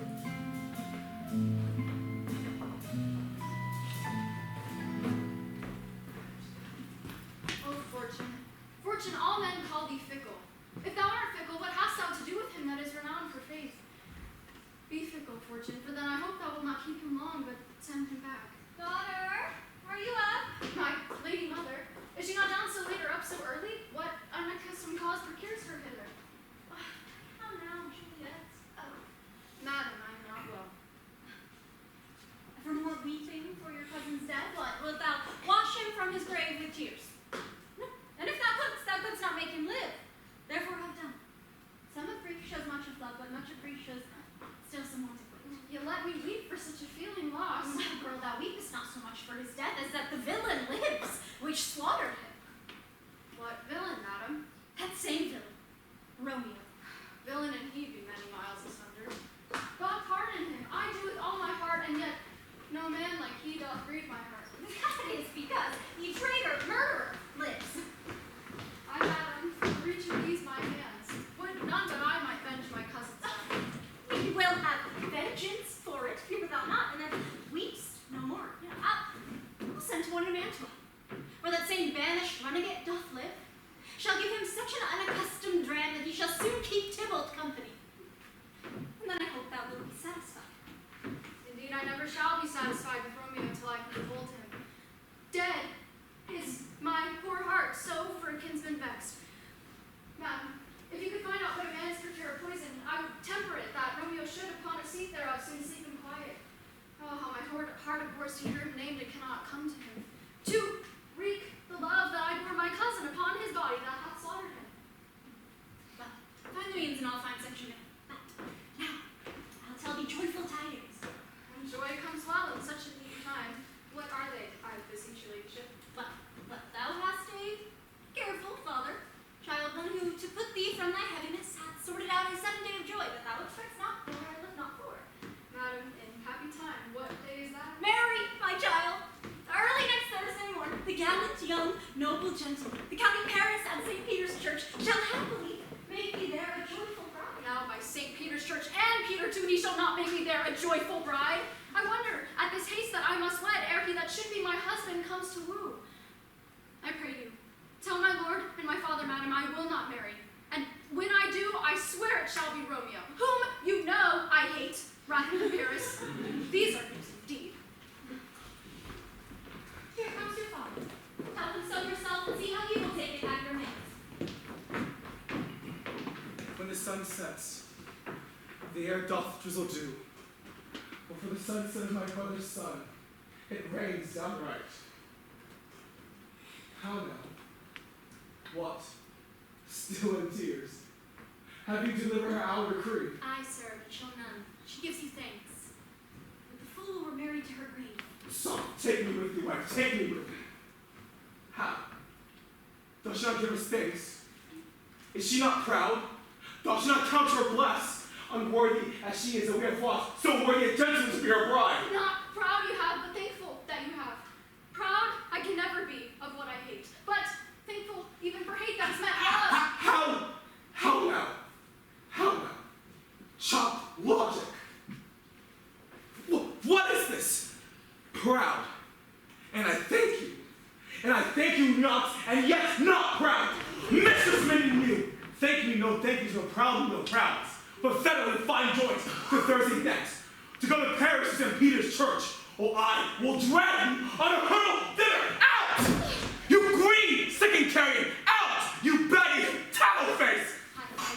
Man, Father, I beseech you on my knees, hear me both patiently. Hey! This obedient wretch. I'll tell thee what.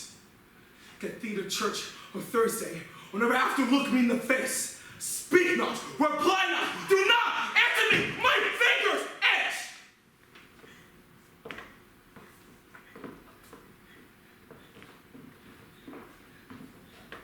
Life, we scarce thought us blessed, that God hath lent us but this only child.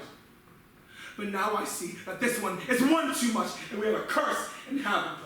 Out on her highway! God in heaven bless her, you are to blame to rape her son. And why, my lady wisdom, hold your tongue? I speak no treason. Oh, God in good. May not one speak. Peace, you mumbling fool, utter your gravities, oh, our gospel, for here we need it not.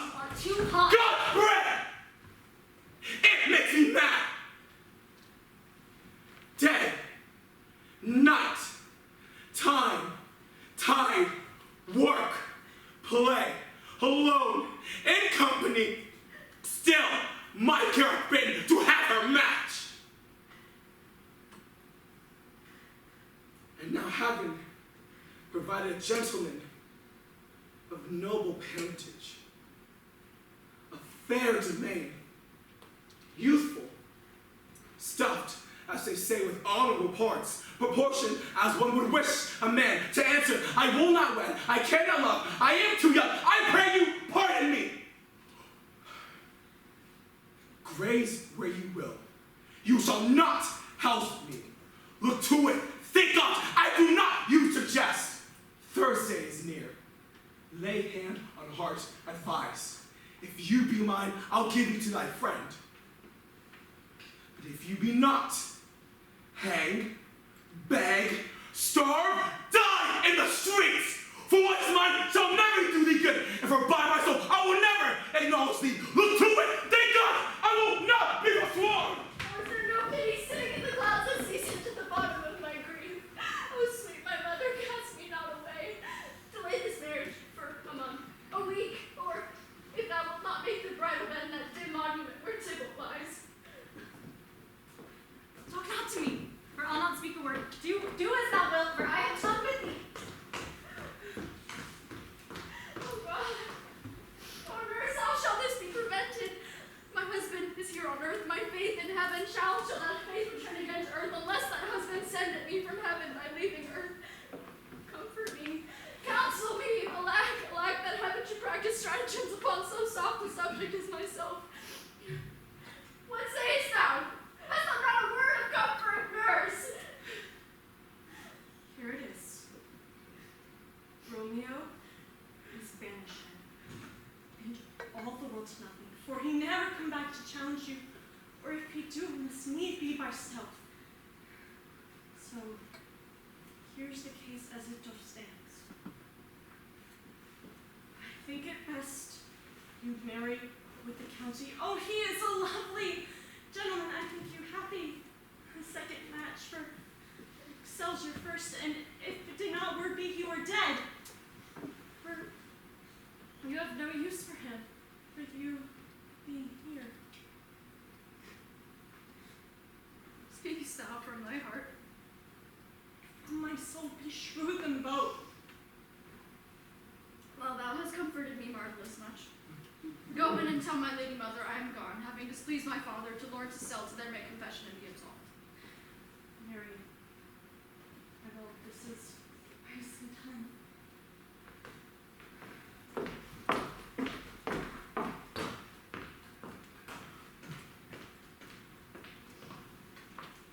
Ancient damnation, almost wicked fiend! Is it more sin to wish me thus forsworn, or to displease my lord with that same tongue that she has praised him with above compare so many thousand times? Go, counselor. Go, my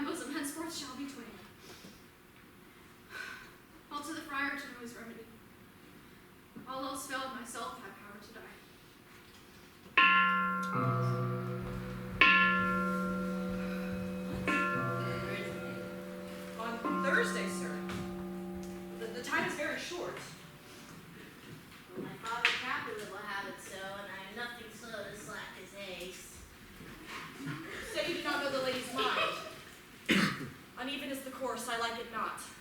Moderately she weeps for Tybalt's death, therefore I have little talk of love, for Venus smiles not in a house of tears. Thou servant father counts it dangerous that she doth give her sorrow so persuaded, in his wisdom haste our marriage. Now do you know the reason of this haste? I would I knew not why it should be slowed.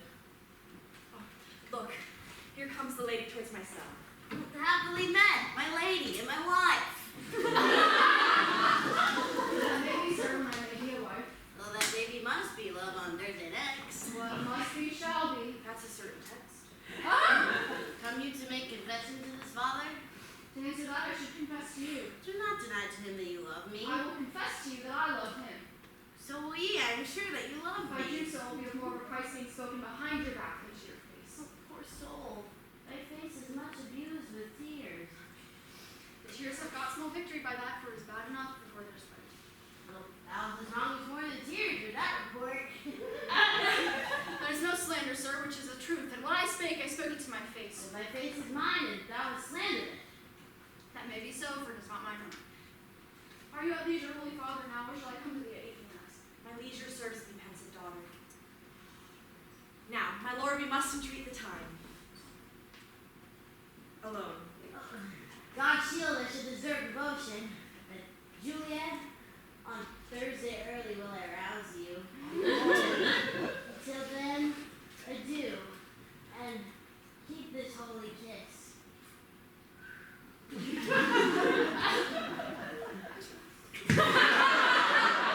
Oh, shut the door.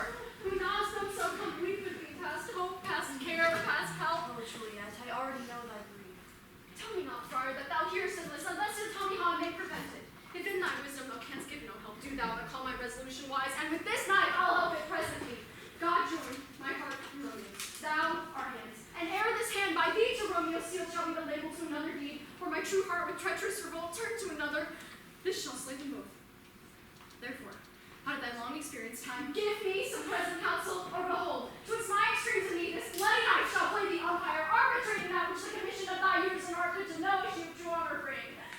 Be not so long to speak, I won't deny it, but thou speak not of remedy. Old daughter, I do spy a kind of hope which craves as desperate an execution as that is desperate to which we would prevent. If, rather than to marry King Paris, thou hast the strength of will to slay thyself, then it is likely thou wilt undertake a thing like death to chide away this shame that copest with death escape from. Did we weep rather than marry Paris from off the battlements of any tower, or walk in thievish ways, or bid me lurk where serpents are, chain me with roaring bears, or hide me nightly in a charnel house, or covered quite with dead man's rattling bones and reeking shanks and yellow chapless skulls, or bid me go into a new-made grave, and hide me there with the dead man in his shroud. Things to have heard them told have made me tremble, and I will do it without doubt or fear to live an unstained wife to my sweet love.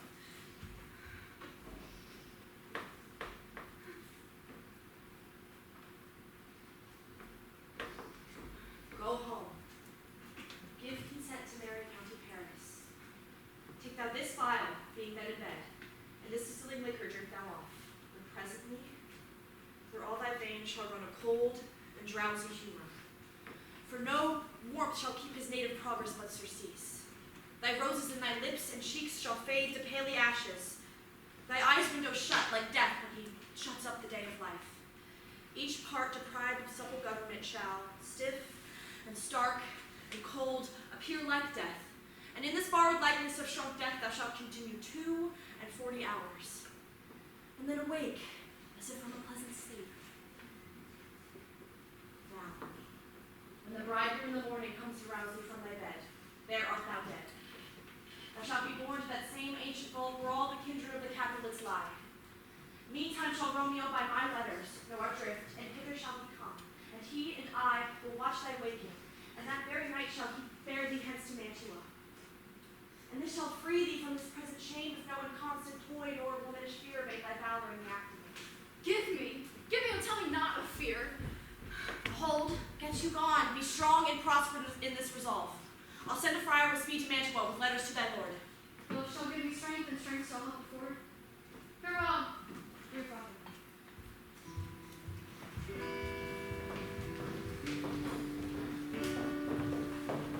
So many guests invite us here as writ. Asira, Go hire me 20 cunning cooks.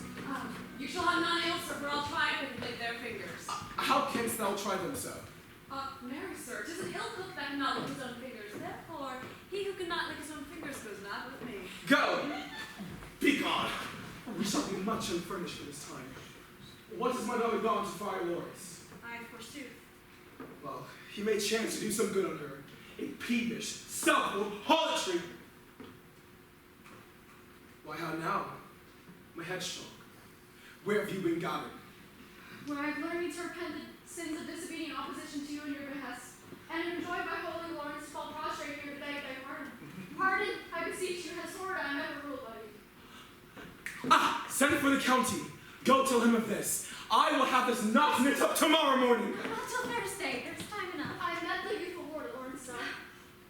Well, I am glad on't. This is well. Stand up. This is as should be. Let me see the county. Ah, Mary, go, I say, and fetch him hither. Oh, go, nurse, go with her. We'll to church tomorrow. We shall be short in our provisions, but 'tis now near night. Tush, I will stir about, and all things shall be well, I warrant thee. Go thou to Juliet. Go and deck her up. Let me alone. I will not to bed tonight, and let me play the housewife for this once. Whoa! Alas, thou forth. Well, I will walk myself to County Paris, to prepare him against tomorrow morning. My heart a wondrous light, ever since that same wayward girl is so reclaimed. I pray you leave me myself tonight. For I means of many orisons to move the heavens to smile upon my state, which, well, thou knowest, is cross and full of sin. What are you busy? How need you my help? No, madam. We have culled such necessaries as are behoveful for our state tomorrow. Now, please you, let me be left alone. And let the nurse this night sit up with you, for I'm sure you have your hands full all in this so sudden business. Good night. Take thee to bed and rest, for thou hast need.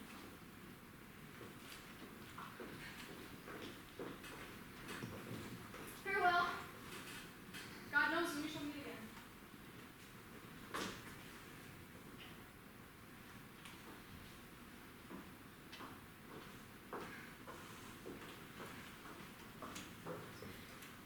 I have a faint, cold fear of thrills that almost freezes up the heat of life. I'll call them back again to comfort me. Nurse! What should she do here? My dismal scene I needs must act alone. Come, file.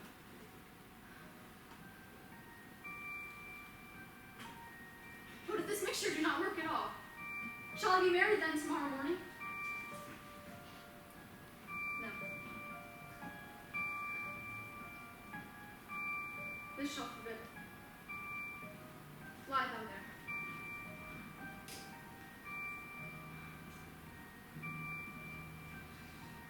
What if it be a poison, which the friar suddenly hath ministered to have me dead, lest in this marriage he be dishonored because he married me before to Romeo?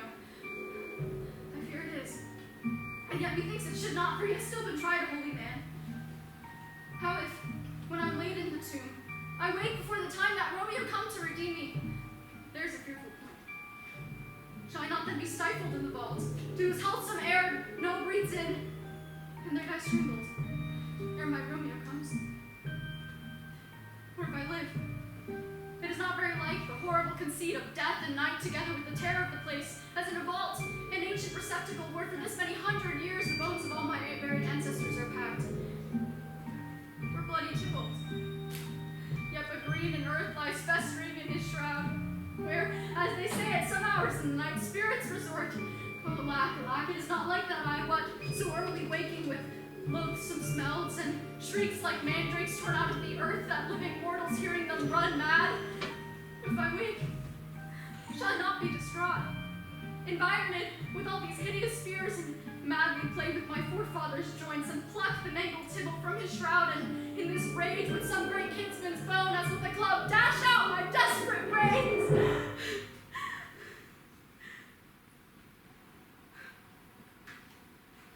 Oh, look. Methinks I see my ghastly cousin's ghost, seeking out Romeo, that did split his body upon a rapier's point. Stay, Tybalt!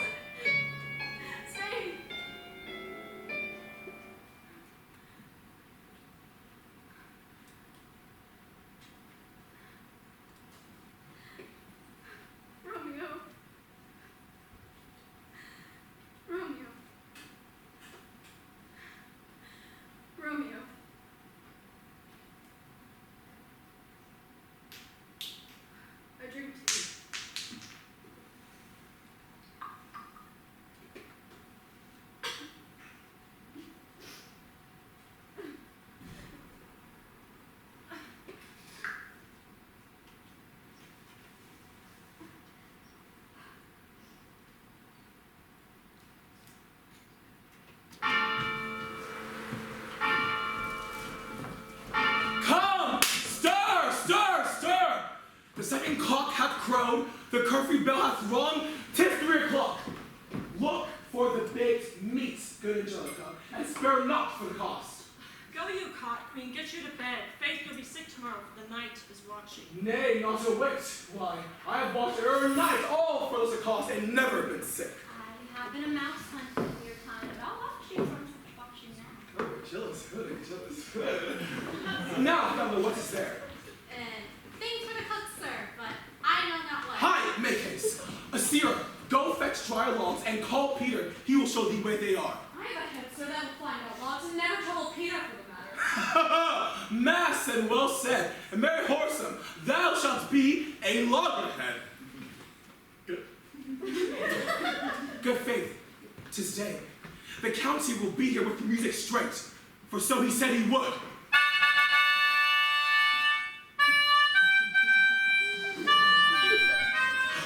I hear him near. Nurse! Wife! What ho! Nurse! Go down to Juliet. Go and deck her up. I'll go and talk to Paris. Hi! Make haste! The bridegroom, he's come already! Make haste, I say! Mistress, what mistress? Fast I warn she. Why, lamb, why, lady? How you slug a pen? Why, I say, madam, why, sweetheart, why, bride? You take your penny's worth now? Sleep for a week, for I warned that the county has set your rest that you shall rest but little. God forgive me every night. What a word? Madam! Madam! Madam! Fine, have the county taking your bed, that'll frighten you awake. Will it not? Dressed and in your clothes and down again. I must wake you. Lady?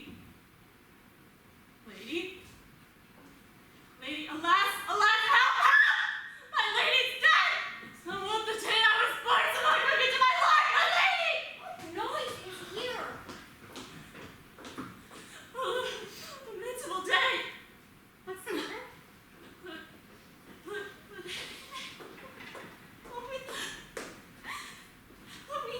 Oh, my child, my only life revived! Look out for her, I'm dying of thee, help, help, oh, help! For shame, bring Juliet forth. Her Lord is come. He's dead,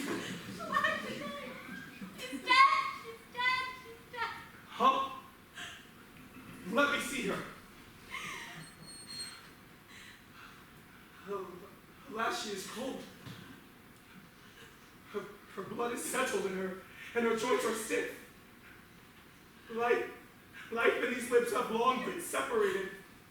Death lies upon her like an untimely frost upon the sweetest flower of all the field. Oh, miserable day! Oh, awful time! This death that has taken her net makes me well dies that my tongue will not let me speak. Come, is the bride ready to go to church? Ready to go, but never to return.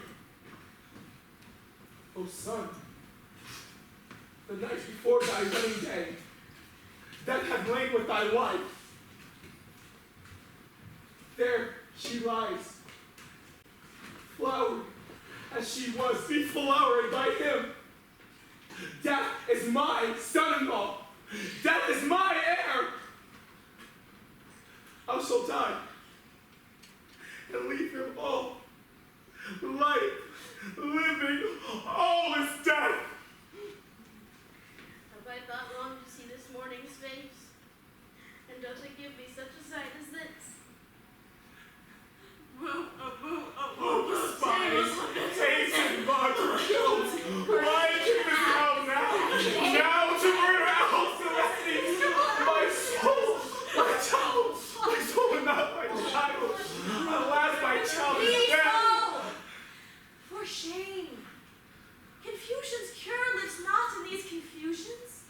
Heaven and yourself have part in this their maid. Now heaven have all. And all the better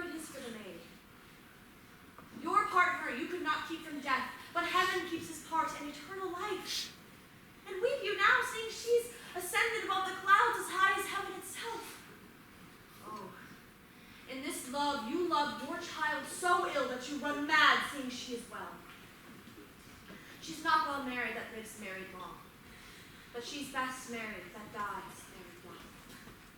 For though fond nature bids us all lament, yet nature's tears are reason's merriment. All things though we ordained a festival, turn from the office to black funeral.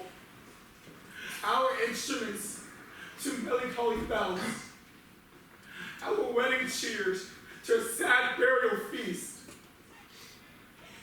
our sullen hymns to sterling dirges changes, our bridal flowers serves for a buried corpse, and all things change them to the contrary. Sir, go you in, and madam, go with him. And go, Sir Paris. Everyone prepare to follow this fair corpse unto her grave.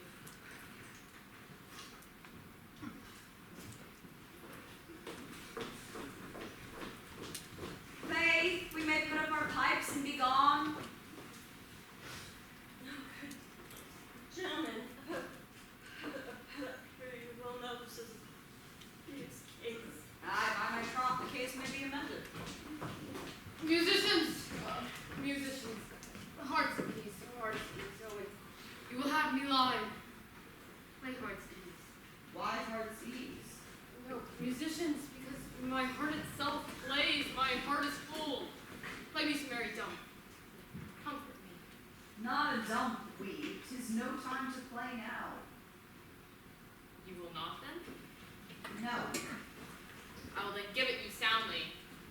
What will you give us? No money on my faith, but the gleek I will give you, the minstrel.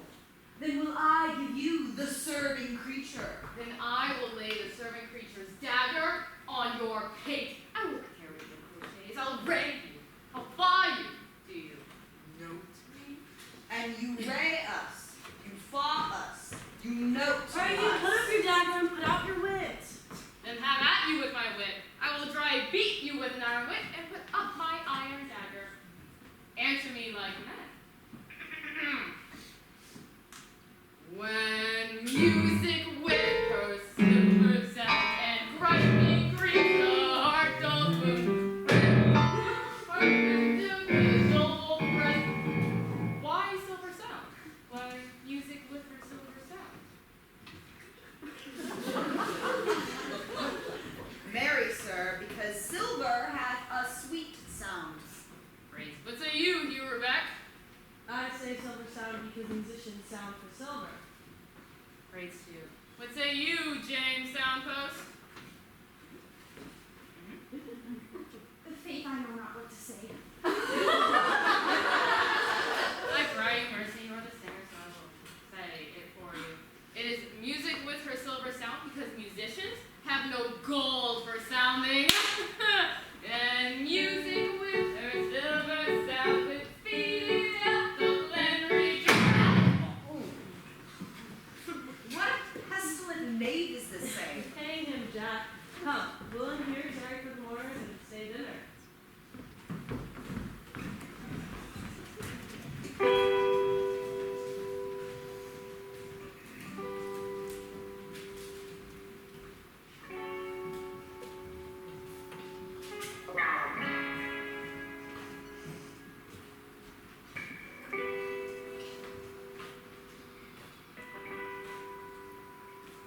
If I may trust the flattering truth of sleep, my dreams presage some joyful news at hand.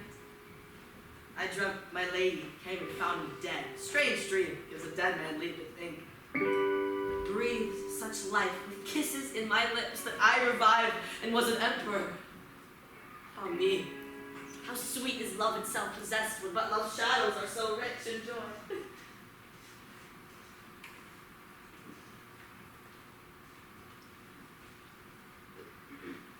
News from Verona. How now, Benvolio? Oh, dost thou not bring me letters from the friar? How is my lady? Is my father well? How is my Juliet? That I ask again, for nothing can be ill if she is well. Then she is well, and nothing can be ill. Her body sleeps in Capel's monument, and her immortal heart with angels lives.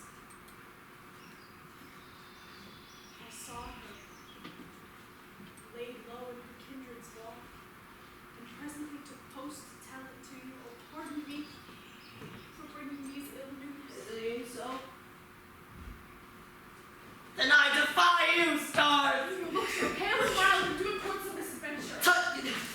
Thou art deceived. Dost thou not bring me letters from the friar? No, gentle colors. Oh. No matter. Get thee gone. I'll be with you straight. Go.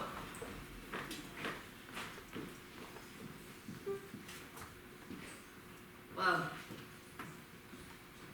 Juliet, I will lie with you tonight. Let's see for me. Oh, mischief. Thou art swift to enter in the thoughts of desperate men. I do remember an apothecary, and hereabouts he dwells, which late I noted of tattered weeds and overwhelming brows, calling of simples. Meager were his looks. Sharp misery had worn him to the bones. Noting his penury, to myself I said, and if e'er a man did need a poison straight to sail was present death in Mantua. Here lives a caitiff wretch would sell it me. The same thought did but forerun my need, and this same needy man must sell it me. As I remember, this should be the house. Being holiday, the beggar shop is shut. What ho, apothecary? Oh, who calls so loud? Oh.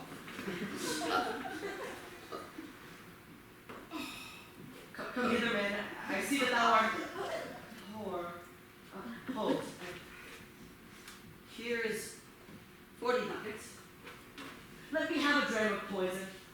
Such soon speeding gear as will disperse itself through all the veins, that the life-weary taker may fall dead, and that the trunk may be discharged with breath as hastily as violet powder hires from the fatal cannon's wound. Such mortal drugs I have. But Mantua's law is death to any he who utters them. Art thou so bare, and full of wretchedness, and fierce to die? Famine is in thy cheeks. Need and oppression starved within thine eyes. Contempt and beggary hangs upon thy back. The world is not thy friend, nor the world's law. The world affords no law to make thee rich. It be not poor, but break it. And take this.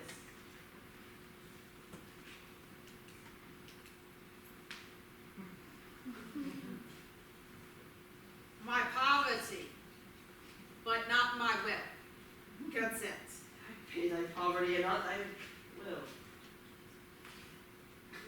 Put this in any liquid thing you will, and drink it off. And if you have the strength of 20 men, it would dispatch you straight.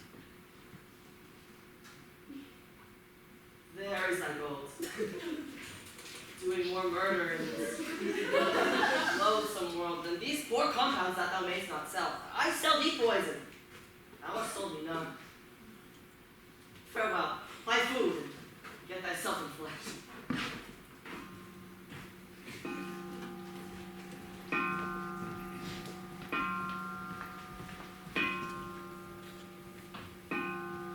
Holy Franciscan Friar! Brother! Oh. This same should be the voice of Friar John. Welcome from Mantua. Oh, what says Romeo? Or if his mind be writ, give me his letter. Going to find a barefoot brother out, one of our order, to associate me here in this city visiting the sick, and finding him, the searchers of the town suspecting we were both in a house where the infectious pestilence did reign, sealed up the doors and would not let us forth. So that my speed to Mantua there was stayed. Who bare my letter then? To Romeo. I could not send it.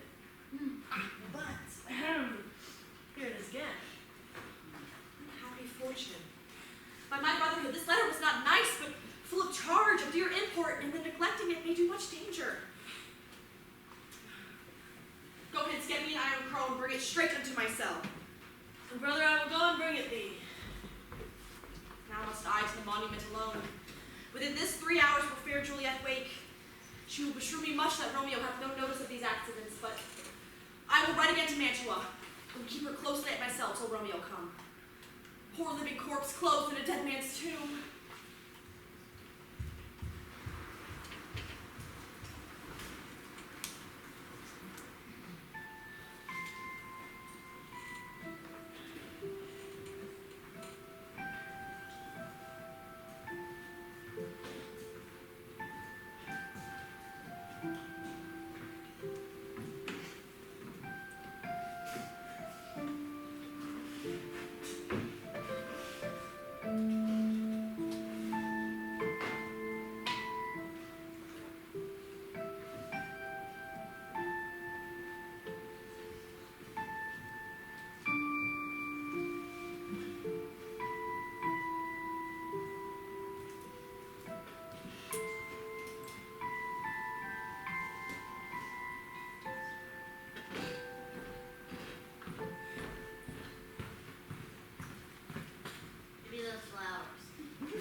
filled my bones. The obsequies that I for thee shall keep, nightly to be to strew thy grave and weep.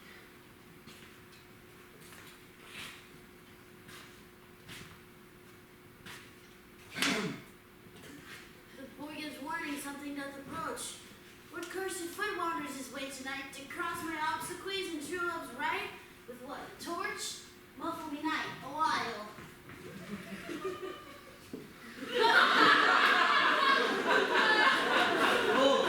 Take this letter. Early in the morning, see that deliver it to my father. Give me the light. Upon my life, I charge thee, whene'er thou seest or hearest, stand all aloof and do not interrupt me in my course. The time and my intents are savage wild, more fierce and more inexorable far than empty tigers or the roaring sea. I will be gone, cuz, and not trouble you. So shalt thou show me friendship. Take thou this. Live and be prosperous. And farewell, good fellow. For all this same, a hide we hear about. His looks I fear, and his intents I doubt. Thou detestable maw, thou womb of death, gorged with the dearest morsel of all the earth. Thus, I enforce thy rotten jaws to open, and in despite, I'll cram thee with more food. This is that vile, haughty Montague that murdered my loved cousin, which no grief it is supposed the fair creature died, and now has come to do some villainous shame to the dead bodies. I will apprehend him. Stop thy unhallowed toil, vile Montague! Can vengeance be pursued further than death? Obey and go with me, for thou wilt die. I must indeed, and therefore came I hither. Good gentle youth, touch not a desperate man, fly hence and leave me. Think upon those gone, let them affright thee. I beseech thee, youth, put not another sin upon my head by urging me to fury. Be gone, away! Stay not, be gone, live. Me hereafter say, a magnanimous mercy bid thee run away. I do defy thy commonition and apprehend thee for a felon here. Wilt thou provoke me? Then have at thee, boy. Oh, fight! I will go call the Oh, I am slain. Thou be merciful, lie me in the tomb with Juliet.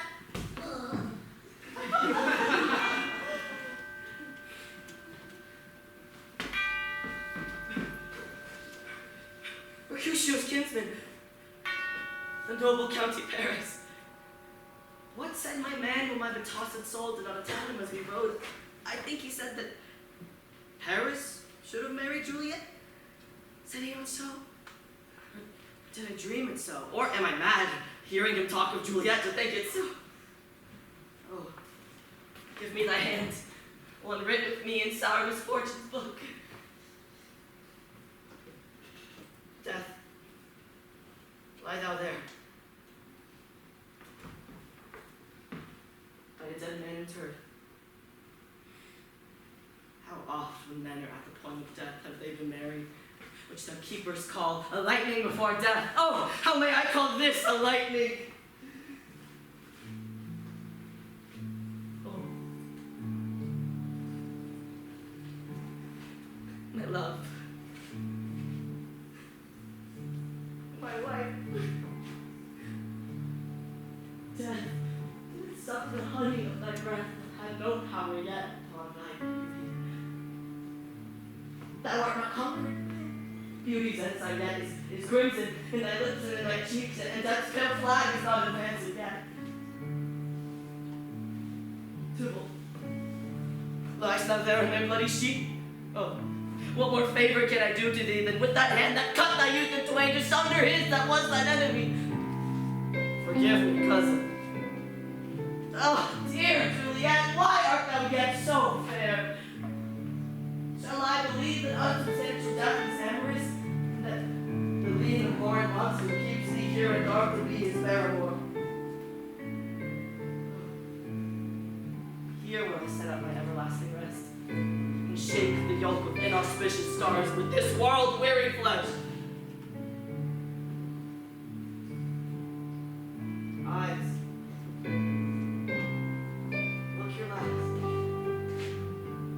arms.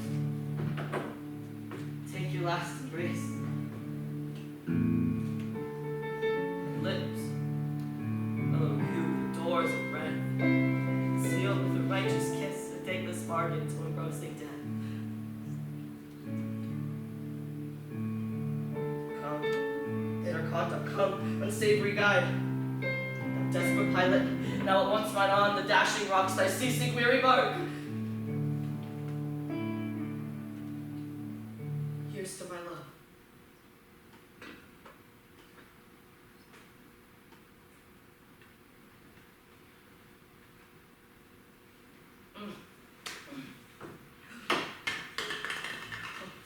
True apothecary, thy drugs are quick.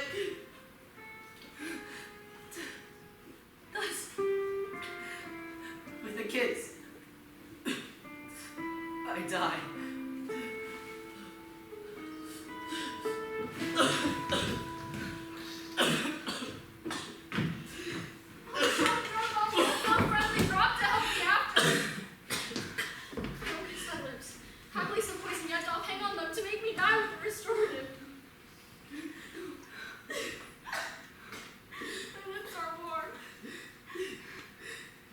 By thine,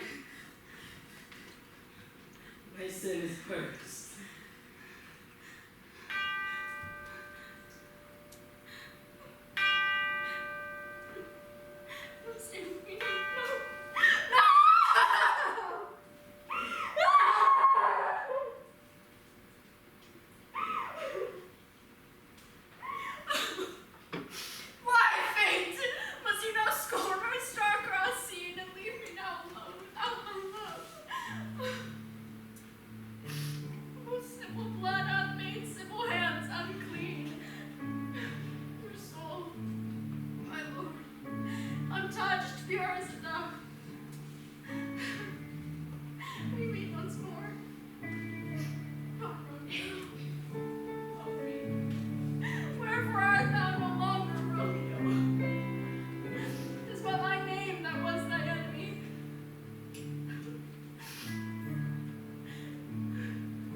Must act alone, and it is our suffering once and for all.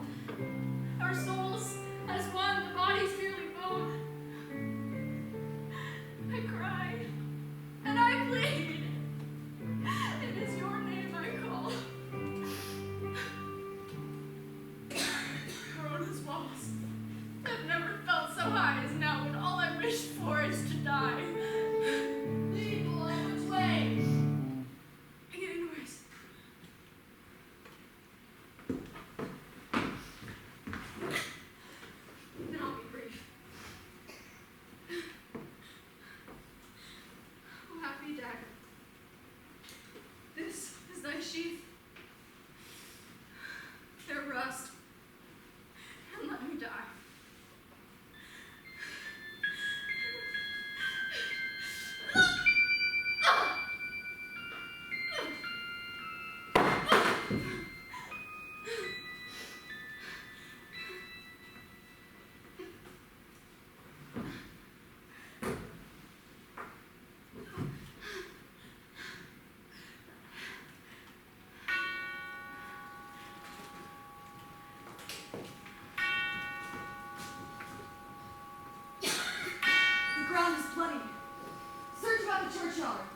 Go, some of you, to where you find attach.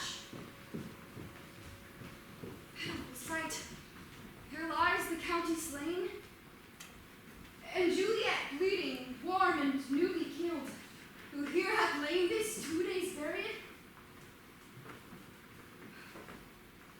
Go, tell the prince, run to the Capulets and raise up the Montagues. Some others search. We see the ground whereon these woes do lie, the true ground of all these piteous woes, we cannot without circumstance descry. Here's Benvolio, found him in the churchyard. Let him in safety till the prince come hither. Here is Friar that trembles, cries, and weeps. I took this mat and this spade from him when he was coming from the churchyard side.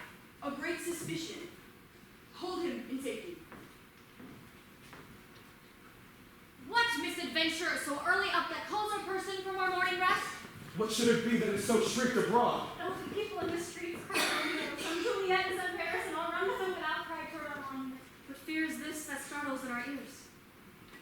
Sovereign, here lies the county slain, Romeo dead, and Juliet dead before, warm and new killed. Oh, heavens! Oh, wife, look how our daughter bleeds! This dagger is misstained, as well as empty on the back of Montague, and it's missheated in my daughter's bosom. Oh, me. The sight of death is as a bell that lures my old age into a sepulchre. Come, Montague. Thou art early up to see thy son and heir early down. What further woe conspires against mine age? Oh, thou untaught! What manner is in this to press before thy father to a grave? No. Seal up the mouth of outrage a while till we can clear these ambiguities and know their spring, their head, their true descent. Bring forth the parties of suspicion. I'm the greatest able to do the least, yet most suspected as the time and place doth make against me of this direful murder. And here I stand to impeach myself, condemned and myself excused. Then say at once what thou dost know in this. I will be brief, for my short date of breath is not so long as is a tedious tale. Romeo, their dead, was husband to that Juliet, and she, their dead, that Romeo's faithful wife.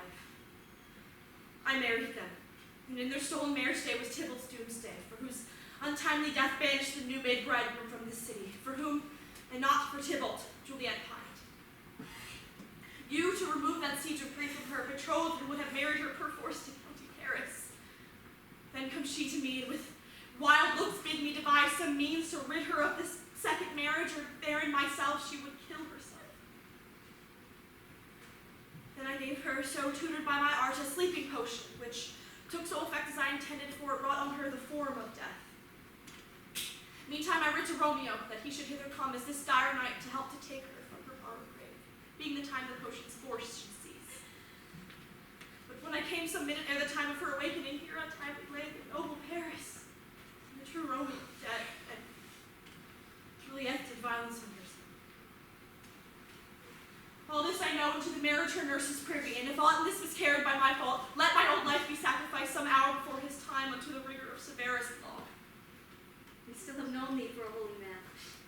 Where's Romeo's man? What can he say to this? I brought my cousin news of Juliet's death. In post he came from Mantua to this same place, to this same monument. This letter he early bid me give his father. Give you the letter of William. Where's the county's page, the one that raised the watch? Cyril, what made your master in this place? He came with flowers to strew that lady's grave and bid me stand aloof, and so I did. And on comes one with light to hope thy tomb, and my master drew on him, and they fought. And then I ran to call the watch.